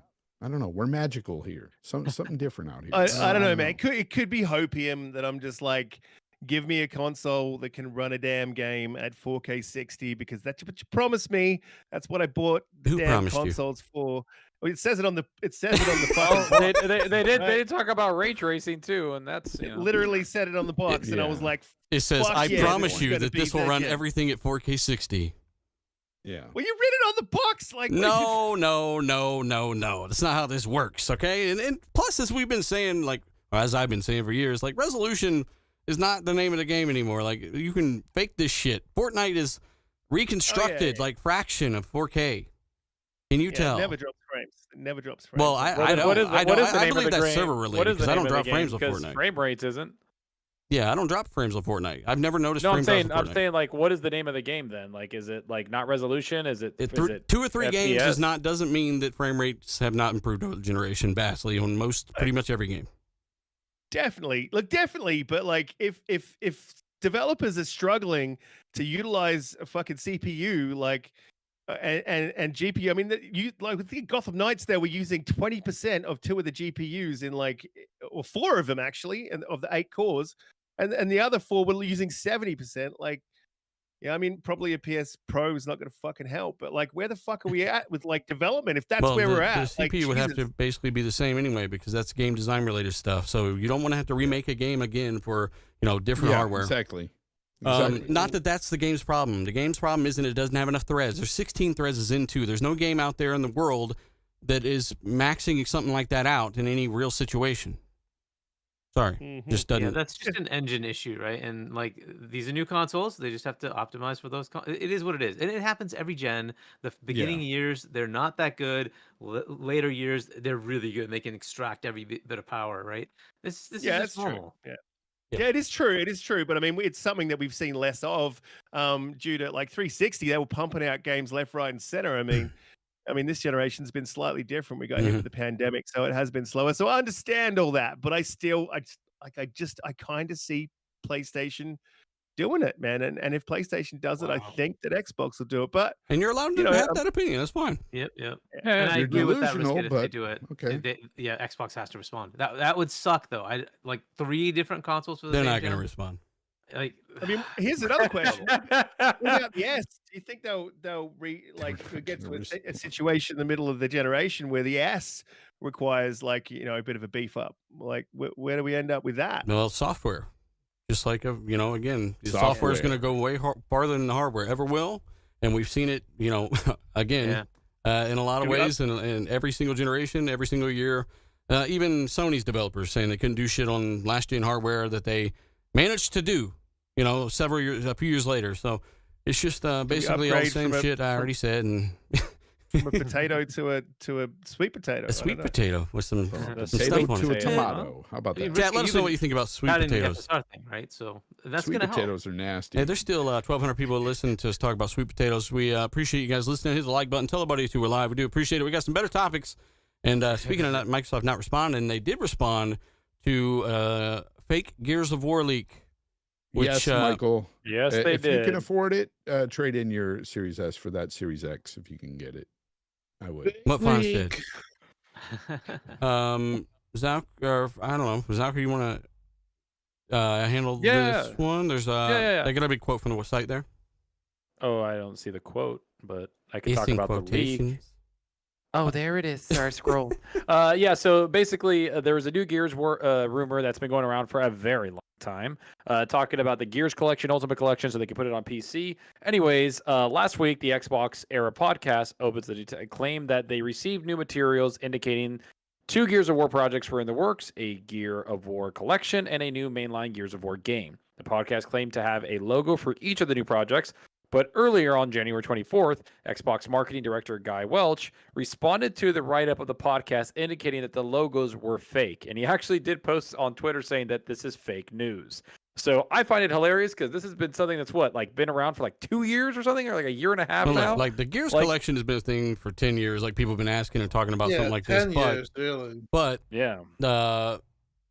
I mean, I got some messages about this, and again, that's why I say don't tag me in some of this stuff because it's just pointless to even go into it. If they're of course they're working on Gears projects, right? Of course, we're all excited for it. We expect great things from what's left of Coalition. No, they're pretty much mostly all there, and they always lead the charge in the technical aspects, right? Yep. When did Especially they in Unreal evolve Engine. into this juggernaut that is showing? They're helping Epic with their own damn demos. The Matrix demo, right? Supposedly they're for Unreal Engine. They're one of the best, and one of the developers. I forgot the name. You can look it up. She's the person. You're a little low, Tim. No, they're basically known for their expertise in Unreal Engine from Unreal Engine 4, and that's what they want to keep that going with Unreal Engine 5. But Colin Pinty, right? Colin Pinty is the lead technical guy. Raynor, I think, is the last name of the other person. That's very good. Gotcha. Okay. But regardless, they are very highly regarded in that aspect. And as far as this rumor, I mean, I think we shot it down too the first time it came out. I I'd asked somebody and they like laughed it off and said, no, that's not happening. And I had pushed that out to the channels. But there wouldn't, I don't think there was ever, this, like I said, goes back 10 years. 10 years ago, as crazy as it may seem, we were trying to get the Gears of War collection for the Xbox One, and what happened was they had the Gears Ultimate for the first one, but this Ultimate collection, I don't think ever was, ever put in place or was worked on or was even considered, because I had asked about it, and it was obviously a strong rumor for a long time, but it's not happening, from what I heard or anything. And Guy, to even comment on it, kind of, put the cover on the lid on, put the lid on it. So we really shouldn't be talking about it. He had a little nail gun. He said we shouldn't be talking about it. The last I heard is that they're working on a project to basically scale them up to be like to put a technical marvel out for Unreal Engine 5. So that's the reason why they've worked with Epic and stuff like that. They're very revered in the industry, and they're a good studio. So it's maybe we'll get something out of them this E3 with the smaller project that they're working on, or something that they're doing. But Major Nelson's wearing the white glove. Shout out to Major Nelson. He'll probably never do this show again. But yeah, Nelson. I was sent that enough. I figured we would bring it up and quote the article there. But Shinya Yakami, is that his name? Makami? He's the guy who worked on The Evil Within. I think he was from the Resident Evil series. He came over and started Tango Gameworks, and now Microsoft owned them, correct? Yes. They are based in Texas, I do believe. Oh. And they want to make stuff that isn't horror-based. And I think this is pretty timely, considering this rumor of their hi-fi or whatever it's called, this jet set radio, quote-unquote. Hi-Fi Rush. Hi-Fi Rush. Yeah, maybe he's saying this right now because this game is on the horizon. They also said they want to make smaller games, right? Like that's one of the things he said, like get away from like the horror aspect and this other stuff, make something different, and then also get away from like just the thing of making big games all the time. So I don't know what that means. I don't know what they're trying to do. We're getting the bleeding edge. We just got to see. Oh my means God. He wants to do some passion projects. People. I knew it. I was waiting for it. Bleeding Edge 2. Bleeding Ass 4. I mean, woof. You already played that. But yeah, Evil Star of the show. Damn you. Evil Within guy, led the teams there. I thought Evil Within 1 was okay. It was, I don't know. It reminds me of that period during that generation of the Xbox One where it's like, games are really struggling, kind of. That game had no reason to, but it did. But it wasn't bad mechanically or the execution on some of the boss fights where you definitely were on the edge of your seat. You might notice a chunk taken out of your chair if you played it, Zalker. I don't know. I have not played Evil Within. No, I've seen people play it. I've hung out with people that played it. Like we've kind of messed around with it, but I've never jumped into it. I've been debating on going into it. I hear they're very well done if you enjoy like horror aspect games, but I don't know. I feel like it's kind of like ever since Resident Evil came out, I feel like that kind of just took its lunch money, right? Like the remakes, like I've beat Resident Evil 2 and I enjoyed that. Resident Evil 3 was beautiful, and you look at all the other Resident Evil games, like they're on to me a different level of quality when it comes to horror games. And just games in general, they're really good. The remakes, they saved Capcom. Yeah, really. Very well. They really did. And Village is fucking stunning. A lot of the games that are coming out that are that type of slow are stunning looking. Lies. And, what are you gonna do? I'm gonna get Pons to play Resident Evil 8 one day. It's actually worth playing, man. I started got a third that person game. mode. Was it which one was on Game Pass? That was 7, right? Yeah, that was the first person one. Yeah, I tried to play that and I didn't care for it. If 8 has a third person mode, like you said, it just I came might out, right? I might try that. Just came out. Yeah. And it's worth trying. Honestly, it's worth trying even in first person. Like it's not quite the same tempo of 7. It's not Michael Bay'd out, but it's not as I'm in a weird house Michael with Bay'd out. Yeah, That's I mean, funny. you know what I'm saying? Like it's kind of that middle ground that you might like a little bit more instead of being chased around a small house by a guy with a giant axe.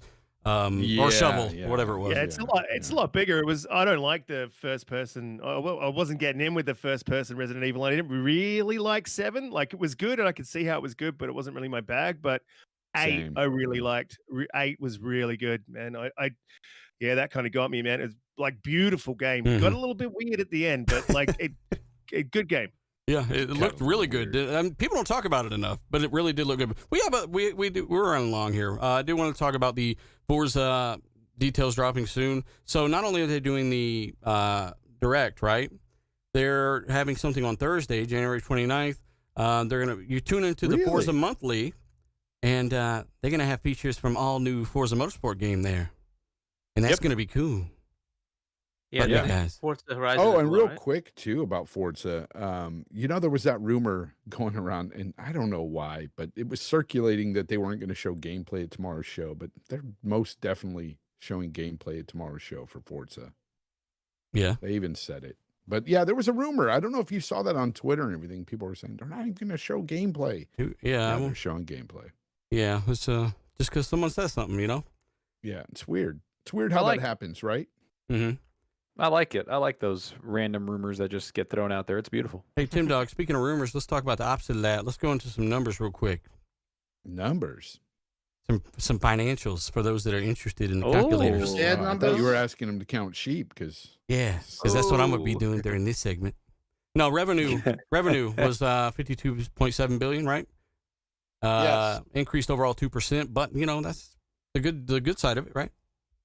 There's a lot of bad side. Of it. There's a ton of it. Go ahead. You'd have to. I got the topics right there. It's all there. I'm sorry, on the topics. Net income was 16.4 billion, decreased 12%. Yeah. Hold on to your seats, ladies and gentlemen. Yeah. Hold on to your seats. Where's the fire at? Why is everybody running out? They did decreased 12% in the gaming division, 13% in hardware. Mm-hmm. Basically, they're down on everything. The only thing that's positive is a big down, 10, 12, 13, those type of numbers in all the gaming services. The only takeaway that was positive was they actually have 120 monthly active users. That's a record. 120? Yeah, 120 million. It's like, wow. But overall, not good numbers. Some people are attributing it that they didn't have supply for the Series X. And they didn't have games? And they didn't have games. When you're down 13% in hardware, and that's the big takeaway, this early in the generation, that's usually a huge red flag. What was it like comparatively to other console generations? Do you know offhand? No, but 13% is a big deal this early in the generation. But the only takeaway you can take away from that is that the year previously they had Halo and they had Forza and they were on fire. Mm-hmm. And then the year that we just talked about, 2022, they basically were very low on games. They didn't sell out on Series S. I think that was their plan, was they were going to flood the market with Series S at a $239 price point. And both backfired. And that's why you have a really negative report here. In earlier days of Xbox, I would say that this is really troublesome, and you can expect some fallout. But like I've told everyone that's come to me with this stuff, right now, ever since this ABK deal, the company is like on a holding pattern for Xbox. So they're waiting to get this deal done, high water, however they're going to get it done, and to move forward. They obviously believe in the company enough to make a $68 billion investment. That's all that you really should know. But the takeaway is they hurt themselves last year. And as Dina Bass said, they have to get their games out, and they have to get them games rolling, and they can't have these delays. And we've talked about their studios hitting a lot of road bumps and stuff like that. They cannot have a repeat of 2020. Tim, I have the opposite perspective on it. I'm saying it's only down that much, and it had the worst first party launch year of all time for Xbox, because they did. Well, usually they sell usually they sell 1 million, even in Xbox One era years. Like in 2014, they sold 1.3 billion. They had Sunset Overdrive, they had Titanfall, they had actual games that year. They actually had games, and you know what? And that was the Xbox One. If they only sold 800,000 units, like I said, I do think that there is some type of maybe restructuring, or they're doing something with the Xbox Series X, because it was completely not available, and all you could find was a Series S. So so everyone who bought a Series S, a lot of them probably already bought a Series S at this point, and they didn't have the high end model that the hardcore gamers still look for to this day, believe it or not. 100%. And that's why you left a lot of them sitting on the table. You didn't have the one that people wanted. They made this bad decisions, 100%. They made a bad decision. The quarter hurt them very badly. But moving forward, it's not something that the takeaways are they're still firmly in Xbox. Microsoft's still firmly backing Xbox. But there's gonna and obviously some of those layoffs probably were tied into some of these numbers too. So that's kind of the fallout that you get as well. But overall, they got to get their act together. There's no more waiting around. There's no more excuses. Starting tomorrow, show the games, date the games, let the games hit, and you will be fine. Look, Frank Kent, shout out to you, fuckface. He says Xbox One launches bigger than the Series X. Well, they didn't have Series X's to even sell. They built too many Series S's. You get what he's saying? He's saying they made a mistake. They bet on Series S too much, Right. and At people a didn't. $239 price. Yeah, which is a good idea, but you got to have the other one that people want. You know, 100%. You got to have the games for people to want. and you got to have this year. those And you obviously as well. And they were short on games for a long, and obviously Sony, you'll see the difference. The bottom line is Xbox Game Pass can be as good as it can be, but you still need exclusives. And that's why they have to get this content secure. They have to get Activision, and the fact that they've had such a shitty month probably helps their cause overall with everything else that they're, with the government being up there, right behind them, checking everything they do. The fact is that they're nowhere near Sony or Nintendo. So really, that's what I think frustrated about the whole ABK thing and the Activision deal is, they're not dominating like people are saying they are. They're not even close. Yeah. They had a really bad year. 2022 will go down as one of those years you look back and say that was a bad year. But now it's 2023, and as Fonz has said, let the games do the talking. Fact. Hey, Let them do the talk. And again, it's not like look, we're gamers. We don't care. We don't give a fuck how big of a golden parachute the next executive is going to have. Like, it doesn't really affect us. We're just saying that maybe put the one, Series X, build more of them. Build more of them shits, right? We know why they build more Series S's. Well said. It's way less silicon Build more of them to shits. build one of those than it is Series X. They can stretch what they have further. But hopefully we see more of those on shelves. We've also got, for those because I got some messages, I don't know about you guys, but there's been people messaging me saying, where can you watch this developer direct?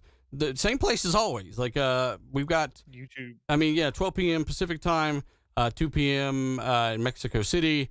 There's a ton of times here. I'll post these in the chat, actually. That would be way faster. Just on that. I'm going to be in the bathroom for like 45 minutes. And then Over the show. Xbox executive Aaron Greenberg does want to keep expectations in check.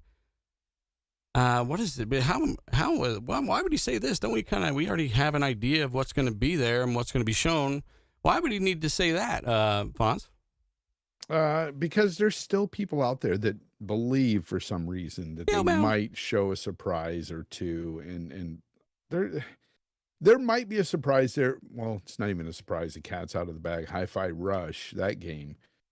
You might see a couple of smaller projects like that, but you're not going to see anything big, guys. Don't expect any big new announcements or anything. It's not E3. The big deal here is honestly the fact that we're not only going to see more of these 4 games that they've talked about, Forza and Redfall being 2 of those games. We're actually going to get some release dates for some of these games, and that's, I think, more important than anything right now. We need hard release dates for games that are imminent. That's what we need. Yeah, hard release dates. Yep, That's what we need. And I don't know about the keep expectations. I think everybody's thinking like, oh, it's gonna, we're gonna drop some AAA games, and they're gonna drop. No, this isn't an E3. This is just to give you dates and a little bit of a deep dive of the first party games coming in the next couple months. Yeah. And that's what they want to do, is just shine some light on them, and they have to because they haven't talked about them since last year at E3. So they're gonna try to get some hype around them. Probably get some hype around Game Pass and games that are coming there, a little advertisement for that probably, but it's all going to be about that. And I expect at the end of the show, they're going to say something like, tune in at a later date or tune in at this time to see Starfield, one of the biggest games that we're creating. I don't think it makes it in the 6 months that they said it was. I think it's going to be, like everybody was saying, like September or whatever. So that's all I expect from the show. It has to land within the time frame. Like, honestly, I don't think it's going to. Or what? Everyone keeps saying, you're not going to buy it? Everyone keeps saying the same thing. Like, if it doesn't make it, as long as it's quality, man. Like, what is it going to do though? Risk it if it Fonz, you unsubscribed from Game Pass because of a delay. No. There was absolutely nothing last year that they were giving to me.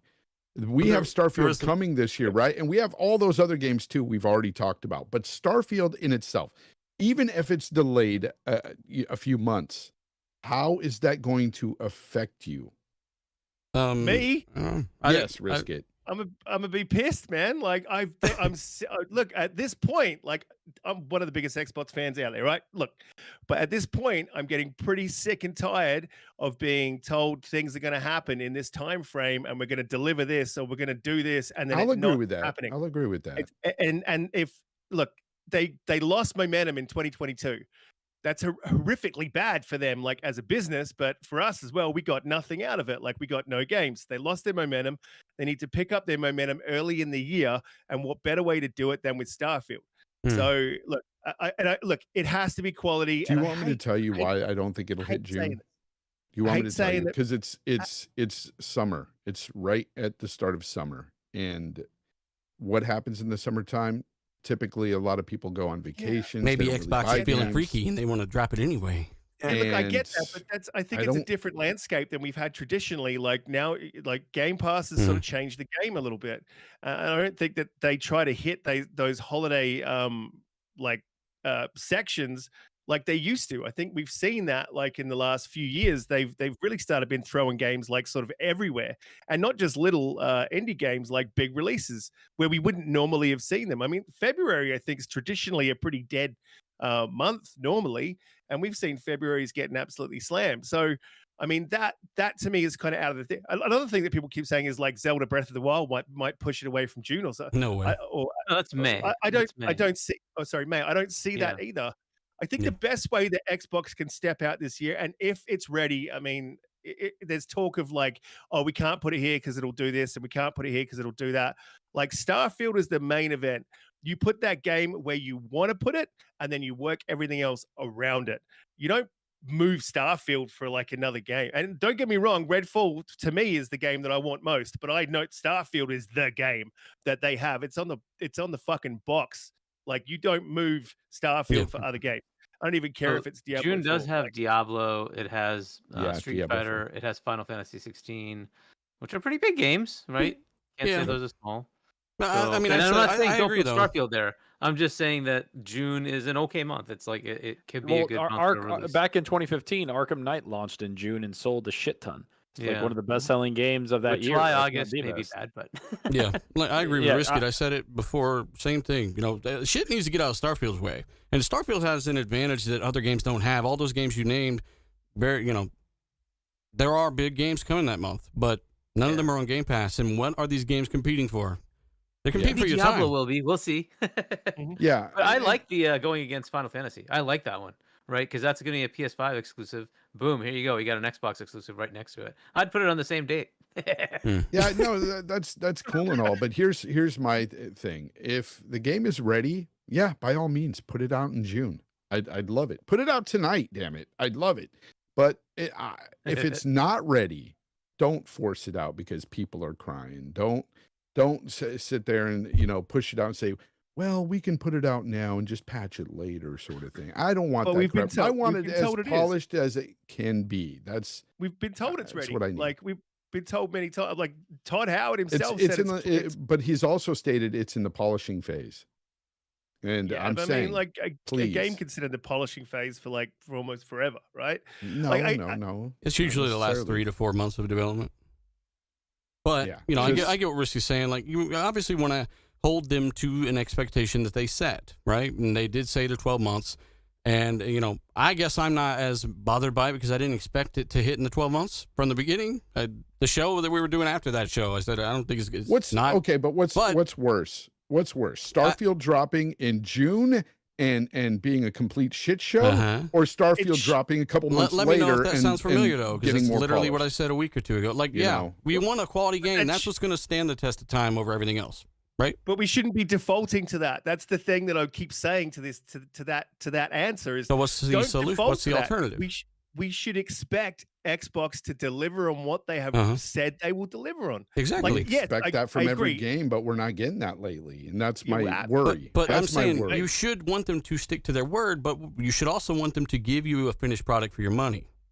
Absolutely. So if they're not doing that, quality. that's a much bigger issue than we had to push it back, Yes, a that's couple all I'm months. saying. I don't know. I don't think one answer is over the other. I think it's Of like course Rick is it saying. is. No, I'm saying I think it's just why not both at the same time. That's what we want, but I'm just saying, like, we don't have a choice with one. I know, but I know we don't have a choice, but I don't care. My choice is that I want both. If Well, you're going to all say of a us do, certain though. time frame, I expect a polished game to come out in that time frame. Yeah. They should have That's it. never done Starfield, that that 12-month game. bullshit. They But should again- have never I know, done I that. This don't wanna hear conversation it. would Yeah, Yeah, never this is happen. useless, like Deliver on pointless even debate because we can't help if shit ain't ready. What Yeah. we want is shit that's Exactly. done. That's what matters over everything else. It always has. And Always what do will. we I always mean, say? What do we we can't always help say if on shit this is show? ready. No, we There's no can't. such thing as a bad delay. Exactly. I know that, but then at that point, then every show I look at with Xbox, if they don't meet it, I'm gonna be like, they're gonna be like, "See you in 2023." I'll be like, and- "Okay, bullshit." And why did we See you say when. that they shouldn't do the 12-month window thing anymore? It's not even 12-month. Every game then at that point, because then I don't trust that this- they're gonna bring anything Well, out. if they don't say This is the 12 state of months, then we Xbox wouldn't have now. this debate. That's why we're bringing that up. It's That's not no, the state of we're having this Xbox. debate This is the because that is state the of state. all developers right now. Every game that's come out has been buggy as shit, I like guys. Turtles. Like, Or I delayed. want better games. I want more polished games, damn it. Yeah. If that means 2 more months in the oven, so be it. I don't give a No, fuck I about a agree. June date. I agree, but I'm not out there trying to push them to release the game early or sending dick There pics is to people developers doing or- that though. There's but- people but out there I- saying they can I'm release not it and just patch it. I want to play it. I'm not Releasing saying patches, that. I'm what the saying fuck? if No. you're going to deliver on a promise, Starfield is that game to deliver on that promise, Oh, both I on hear you time and 100%. on quality. Not like they They put a already failed banner their across argument. the fucking Empire State Building. It's coming out in a year. That's you're You know? talking as if it's ready to go and they're just sitting on it or something. That's what you're talking like. They're just sitting on Starfield going, we're just waiting to release Those this now." bastards. And they're gonna No, hold it until no, but September. No, the I'm thing- talking about if it's ready, yes, release it. But if it's not, don't release it. Yeah, That's all. That's I'm what saying. wins every time. There's no argument about it, to me, anyway. Unfortunately, that didn't win with Halo, and therefore we got. Yeah. And that Yeah, right. We can delay And it it only got pushed back because we terrible. fucking It talked didn't. about the mountains glitching in the background and the debut footage, Like like Craig's face. So that again, like it goes both ways. Like yeah, like that's a perfect example. Halo got delayed, and we're like, "Fuck yeah, I got delayed," and then it came out. We were like, "Ugh." It should have been Like, done that. more. We don't want that to happen again, Delay. correct? So that's really all that Billy's matters. not wrong in chat. Billy in chat said Starfield is coming out buggy regardless. Stop dreaming. Yeah, you know he's right. But there's always gonna have those bugs, right? Let's Bethesda. not call them charming bugs like people like to say. you And let's know, not when act they're like talking- all bugs are Yeah, the but- same either, because their bugs are Yeah, generally. we're talking about game breaking bugs. Yeah. We're talking about just awful, just bugs, It just needs to things be that the are best coming it out can be. where I you know get your what you're saying. performance is so bad you're going down to 720p type bugs. Like Is that a feature or a bug? "You're Jake. toxic." it's a feature. Hey, shout out to Only him on the Solo in PlayStation the 5. in the chat. I saw him in the chat. Shout out to Pixel G. Shout out to Nino Polymath. Shout out to T-Spite. Hey, you know what? Here's the thing. I just thought of this. Is that the first game, or is that the only game to hit 720p on a next gen console? Forspoken. Unless you Oh, take the Series S away, Are we right? still talking Well, about Forspoken? Series yeah, X Series and- S and had PS5, right? 540. No, one of them Oh, with the Series S. That's running that's like holding- full global holding the gen illumination, illumination, ray tracing, and 60 FPS at the same time, though. that was with Halo on potato. 120 frames per second. I was talking about Metro. Mm. No, I'm talking about for it hit 540 on Series At S. 120 FPS? Well, Yeah, I think. Yeah. Yeah. That's So not if you're quite the looking same. at Series X, then yes, that would probably be the first one that that falls to that level. And not that it even matters or is relevant, because we know that that game could run a lot better for what it's doing and how it looks. So, especially after the downgrade, right? But hey, guys, we're gonna catch up on these chats, and then we're gonna do some outros and other assorted things. Zachary, have you had enough time to Yeah, I got him. wrangle these up? Yeah, we got Wrangle Highlight 001. He says, I always said Sony fussing about this acquisition was going to come back and bite them in the ass. The subpoena is just the first nibble. Dance like Could be. nibbling. could be. We got Ace Gaming. He says PlayStation 6 Pro on the box. It will say 8K 240 frames per second. I'm you excited. know it. We got Blastoise. He says, reminder that Aaron Greenberg did say temper expectations about tomorrow. We already talked about that. Yeah. We got Don Ozzy, P. Ozzy, says, let's Ozzy? say, yes, Ozzy. Don P says, let's say the Xbox deal doesn't go through. Do you see Xbox buying exclusive rights to single games like Call of Duty and other games, since Sony did with Final Fantasy, Silent Hill, and etc.?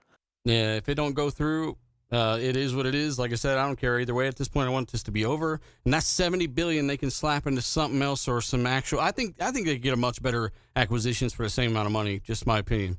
So imagine all the different shit that they could buy. I'm not saying a single. I'm saying multiple. You know, they could do a lot more and more diverse. You know? I'm saying buy multiple. You could buy multiple publishers for that. Like, you said buy multiple. I'm just saying, I don't know. I think Activision and Blizzard being the top. I mean, it's big, but King. a lot of that, most of that seems like and it's King. for Like, I don't think mobile. anybody compares. I think this is like the best you're gonna get, and if it doesn't work, I don't see them going after much. Like that can be as equal. No, I'm not just saying me. they would. I'm just saying for that much money, they could buy a lot of different studios or build a lot of different teams. There's a lot they could do with that money either way. So whatever. Build teams. Yeah, try to anyway. All right, we're gonna have all these people come together, and they're all gonna leave. Just how about just go take some teams from Sony? Just steal them. Wow. Money Well, talks. I hear that Bungie Money was never talks. bought by Sony, so maybe they could go over there and waste money on Bungie. Brought to you by Gaming Forte. Shout out to Game Forte. My He's a friend good Dungeon friend. Master. We got Daniel Polymath. He says Zalker talks too fast. What podcast had fake leaks? It was X and C. No, I'm just kidding. XNC podcast, the PNC Oh, I'm podcast. just joking. Yeah, no. We got New Soul 9.9. He says, "Wait, Tim, what are you talking about? That Xbox can't repeat 2022 if they didn't have a choice? Does we're the only one first party Holy games shit. that Xbox could have is realistically rely on? I don't know What what the the fuck you're saying. fuck? There, That I'm was sorry, bud. I feel bad. You're saying something else here too. New Soul 0.9. He says Xbox was hoping for Redfall or at least Starfield to drop in 2022, but it just so happened both needed a delay. Meanwhile, the rest of the Xbox studio are not going to drop their games until 2023. Hopefully.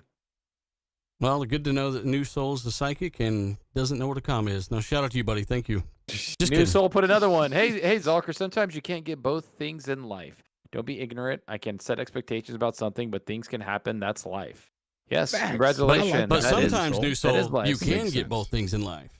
Yeah, sometimes it's better to just shut your mouth too. Hey, he was Hey, typing. There was no hey, mouse hey, Don't involved. talk to He my was- friend New Soul that Oh, way. I'm not talking about New Soul. I'm talking about Xbox. Sometimes it's better It's to a- shut your mouth and not say you're going to Exactly. release something. Yeah. Exactly, Like, and there you're you go. creating this Stockholm syndrome that Xbox players have got. It's like, well, it's all right, man. They can just beat us with some more release dates they don't hit, and we're fine. It's just give us Yeah, quality. sometimes the transparency might hurt them, right? I mean, like, Rarely. To I be like how transparent. transparent they normally are, but this is, if it's a 12-month thing, like this It is, was the in the grand 12-month scheme of things, thing. this is nothing. You don't want to even be talking about it after the game comes out. You want to even fucking remember it. That's why I That's just like, exactly what I You're was right. saying With the all other day. this I was like, it discussion, it's doesn't like- matter. Everybody's Yeah. still going to fucking play it. You're going to have a great time. And the whole time you're playing it and having a great time, you're not going to sit there and going, man, I wish this would have released 3 months ago. a very, very small amount of people even heard her say Game 12-month window. They never put a date on it. This is a very, very, very small thing. Yes, you should want them to keep what they say. You should want them to do everything that they say, how they say it. But if something's not done and they're not doing what they say, they're doing it for the right reason. I mean, at this Pushing point, I'm something back. excited. I'm I not going to gotta get add mad this if I. too, I'm not going to get Soccer. mad if I play at Colt's age, right? Like if I'm at Colt's age, Oh, like come like on. I'm not going to get that Zucker, mad here's, about. here's the problem, though. So a lot of the people that are complaining right now, risk it. You're a prime example. You said that you're waiting for Redfall is your game this year. You're going to be playing Redfall at that fucking time.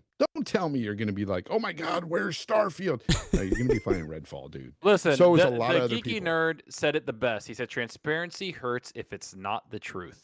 And that's exactly what Riskit's talking about and I'm talking about. If you're going to have a show, I expect it to be, take it for your word. And if you're not going to keep up to your word, it's not the fucking truth. And I'm going to start not trusting. But then Bad Juju, That's all. Bad Juju _79, he says if they didn't say anything, you still cry. Well, hey, maybe people would That's still the complain if they didn't truth, say anything. though. It's a little true, but at least there are people that would cry and at least Okay, but- complain about something. Or with they could Xbox. just I got a have feeling, games ready and Juju talk about probably them, don't. and then ain't nobody got to say anything. That's it. The So that's problem all. is they said these Exactly. games are coming out within the next 12 months. And that's the biggest issue, right? And it's so not that even a big 12-month issue. window gets you to June or whatever, but they didn't put a hard date on it. It's not like you're going to have you it know out what, in- Fonz? You're right. You are right. But the fact that they haven't even released half of those games that they said they were going to be They here didn't in release 12 any months of them. is a Not problem. one. Like Not it's a one. problem. Pentiment. Like Oh, you know? jeez. I mean, like Like- they really haven't Yeah, released you're any of right. them, Risk You're like right. except for You're right. Pentiment, I But- think. Mhm. High No, on no, Life. no, I no, think. well, you know That what? was- High on Life. Get the hell I'm out of talking here, first party Risk It. specifically. No, I should be clear. we're not gonna do that Yeah. here. It's 2023. Yes, it happened in 2022, but it's 2023. It's a new year, and we're gonna Here have we some go great again things with the coming. kumbaya shit. Here's It's positive great. Fonz is back. Hans is trying to be positive. Stop it. It's going to be a great year for Xbox, guys. I can feel it. And this is the year. then You- next- next I swear to God, next like week's depending on the week, report- Fonz has got like one of those robes over his shoulder and shit. Man, it's gonna be amazing. Next week, Yeah. he's like, "Fuck that game! Bro. I never played it, ever enjoyed it." Oh my Never God. enjoyed it. Never played it. Never enjoyed it. Oh, my One God. week he's calling Redfall AA. Man, you guys are too Okay. easy. All right. You guys, But yeah, you're no, still sticking with it. Seriously, 2023 is going to be great. It's going to be great, man. It's going to be a good year. I agree. Sounds like you're I'm glad sound like that you're I'm selling glad something, that Negative Fonz has come around to our side of the table, or at least mine, and sit next to me. Yeah, And I'm sitting with you, dealer. Me and you are riding, man. We're like, okay, let's play some. We're not Redfall riding. I together. don't know what you're talking All right. about, but we are sitting at a table in this scenario, and it's positive. You know, it's going to be good in 2023. I don't care what anyone says. I'm looking forward to Forza, man. I really am. That alone is big for me, but I expect them to drop those games this year. Not all in 12 months. Never believe that. But, yeah, let us know your thoughts, chat. Thanks for watching. Shout out to almost, what was it? 1,200 people. Over 12. I think it was 1,250 or Yeah, it was something over like 12 at one time. Yeah. it was almost 1,300 people. So shout out to you guys for showing up and, of course, letting us know your thoughts. Hit the like button, tell a buddy or two about the show. And we will be watching the Developer Direct tomorrow. And I put the times in the chat. So hopefully you guys saw that. If you have any questions, let us know your thoughts. We're going to do some outros. Risk It and Hargy, I want to give you guys some extra time here, man. Tell us about your days and what have you guys been up to, huh? Risk it. Go ahead. Tell I them knew he about was your gonna do it. days, Risk It. Yeah. I knew he was gonna do it. Well, my days are filled with sitting on the porch with Why are you trying to sound like you're from America? America. No, seriously, though. What have you been playing? Where people find you, bud? Yeah, if you want to find me, you can find me over at Risk It 4TB on Twitter. If you want to jump on the channel and watch podcast, that's at Friday nights, 7 p.m. EST, with Jedi Knight, Peter, Umbra Infinite, even though those guys are wrong Peter. about stuff as well, and Doom Cutie. And yeah, I've been playing a lot of Fortnite, and it's pretty good. And I dunked on that game for way too long, and I'm sorry. Damn it. Which That's you not like bad. the Fortnites? It's course good. It You is can good. thank I- you I- can thank Ashtray Gaming because he convinced me to play it, and then I convinced you to download it. Yeah, I It's a know. ripple I know. effect. It's awesome. It's a pretty good game. I'm not gonna lie. Isn't it weird to say that? Because it looks like you just would never. I would normally never play this type of game, but then you get in there and you're like, these fuckers really they built this shit out really well. Like the mechanics, everything about it. Is Alker's still addicted to it? Yeah, looks looks good. Metallica. Don't you bring can sit me there into and play this the- shit. You're already in it. Fuck you, Shady. You got me into this goddamn game. Well, I'm stuck. you don't got to bring Shady into that. Boba muted him last week on accident. You mean Obi? Or was it Obi or Boba? Obi was banned him for Boba. 300 It was seconds. No, Boba, that was a different chat. That was Fonz's chat. Boba did some fuck shit. Hey, we've also got, so Risky, you told him Xbox Infinite podcast. Yeah. Okay, yeah, say, Xbox, and go follow Risk It. And obviously, Hargy, buddy, thanks for jumping in here and giving us your take. I didn't get to you as much as I wanted to today, but thanks for jumping in as always, man. What have you been playing? Where can people find you? Yeah, thanks for having me again. Great podcast. And then, yeah, what I've been playing lately is actually a lot of Grounded, which is quite a bit of fun. We're about like halfway through now, but yeah, I've been playing that, and I've been like just going through a whole bunch of games that have been in my backlog to see if I actually want to play them. So I've probably played like 30 games or something like that, and most of them I'm like, I don't like it. So, but yeah, beyond that, GameOnDaily.com, YouTube.com/GameOnDaily. Check us out there. Who you playing Grounded with? With a friend of mine, and I've been trying to convince. I want specifics. What's their name and social Cold security play- number? I think you've been in a chat with Bullwinkle, but yeah, so Bullwinkle, and then I had Garuda actually just join from the chat. He just joined the game, and we've been playing with him a bit too. So, yeah. Well, what you been doing on your days? I hate you, Fonz. yeah. Every day. When's your last Sitting pedicure? on the porch. We've also got pedicure. Fonz. What have you been playing, buddy? And good show on Sunday. Oh, yeah. Thank you. I had a great show with Colt Eastwood on Games Talk Live on my channel. I'm glad you were there. You saved it. check. You know what? I had to. The guy, he's getting older. I'm just He's kidding. getting older. No, he's younger than me. Damn it. I'm hella old. No, it's good. It's really good to be, positive lately about Xbox, even amidst, some of the crap we've been, dealing with lately. But I do see that 2023 is such a better year, just for gaming in general, even.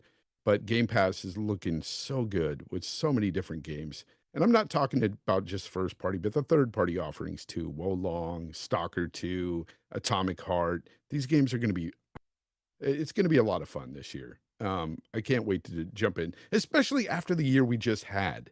That's what is so crazy, is like, I'm hearing people bitch and fight and everything, and the console warning stuff. And I'm like, but this year is actually a good year, people. And even all the multi-plats we're getting, there's such good games coming out this year. Finally, it's going to be a good one. So I'm excited. And you can, but right now it's funny, because the reason why I think I'm so excited is because these games that are coming are finally going to get me into some good games, because I'm struggling to play through some right now.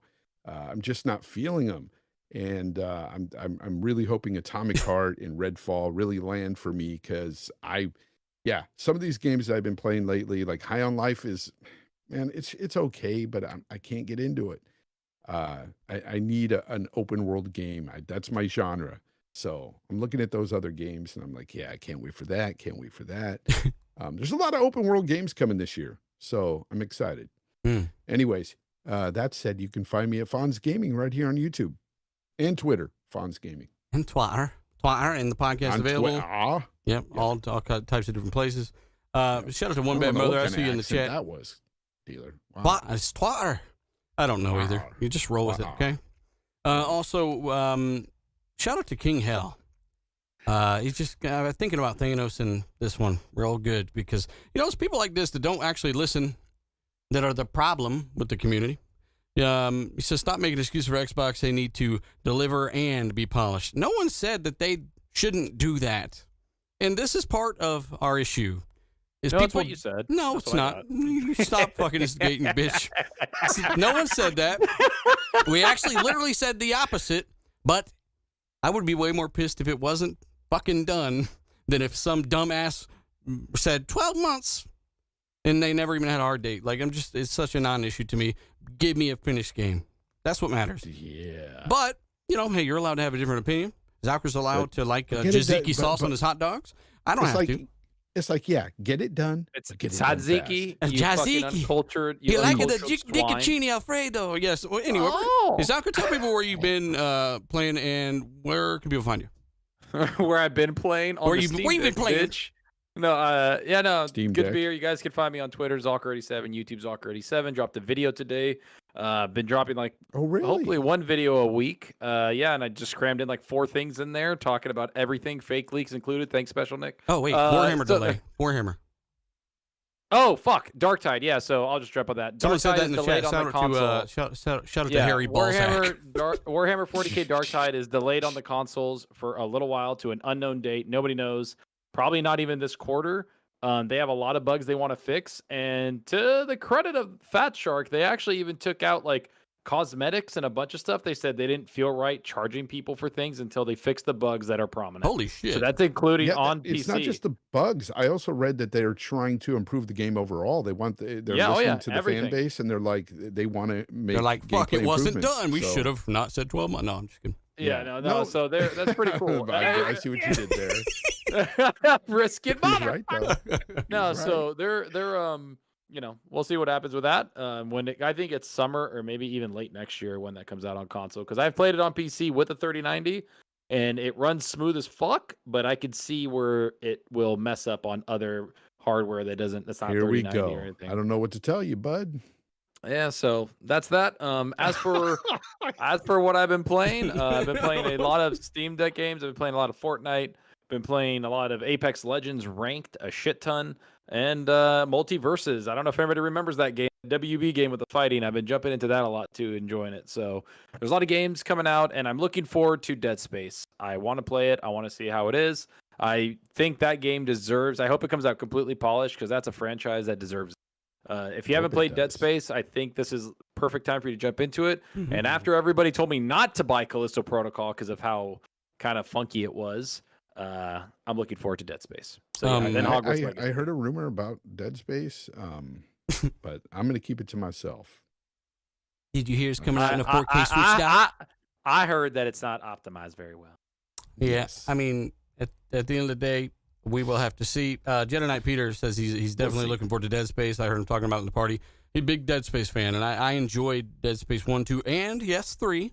And just so everyone never forget that EA destroyed the studio that built those games because they had them build Battlefield Hardline. It wasn't successful, so they destroyed the studio. What fucking idiots. You had a team there that built Dead Space 1 and 2 with a lot of good talent, and you made them build a Battlefield game randomly. And they killed BioWare, bro. They're so stupid, though. Like, I don't understand.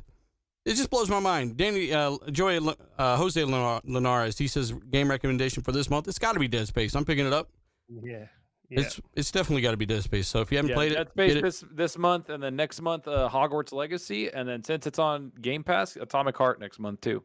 Those are the 3 games I'm really looking forward to, and I've been in a multiplayer kick for a while now.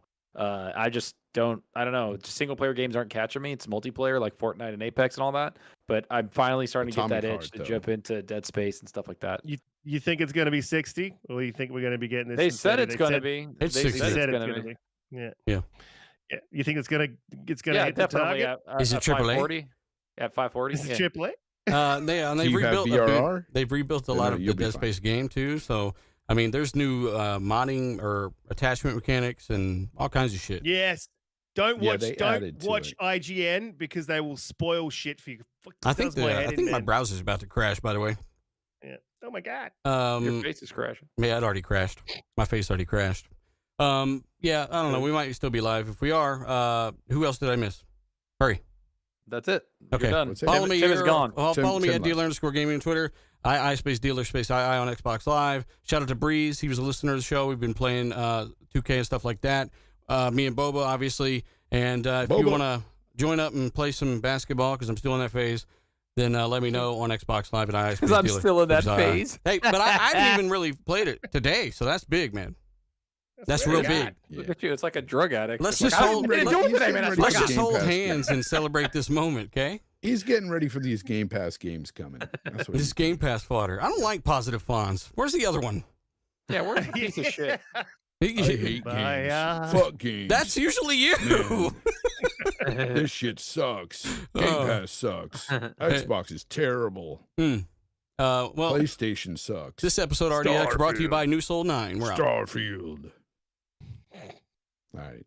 All right, that's enough. That's a wrap. That's a wrap. It's a wrap.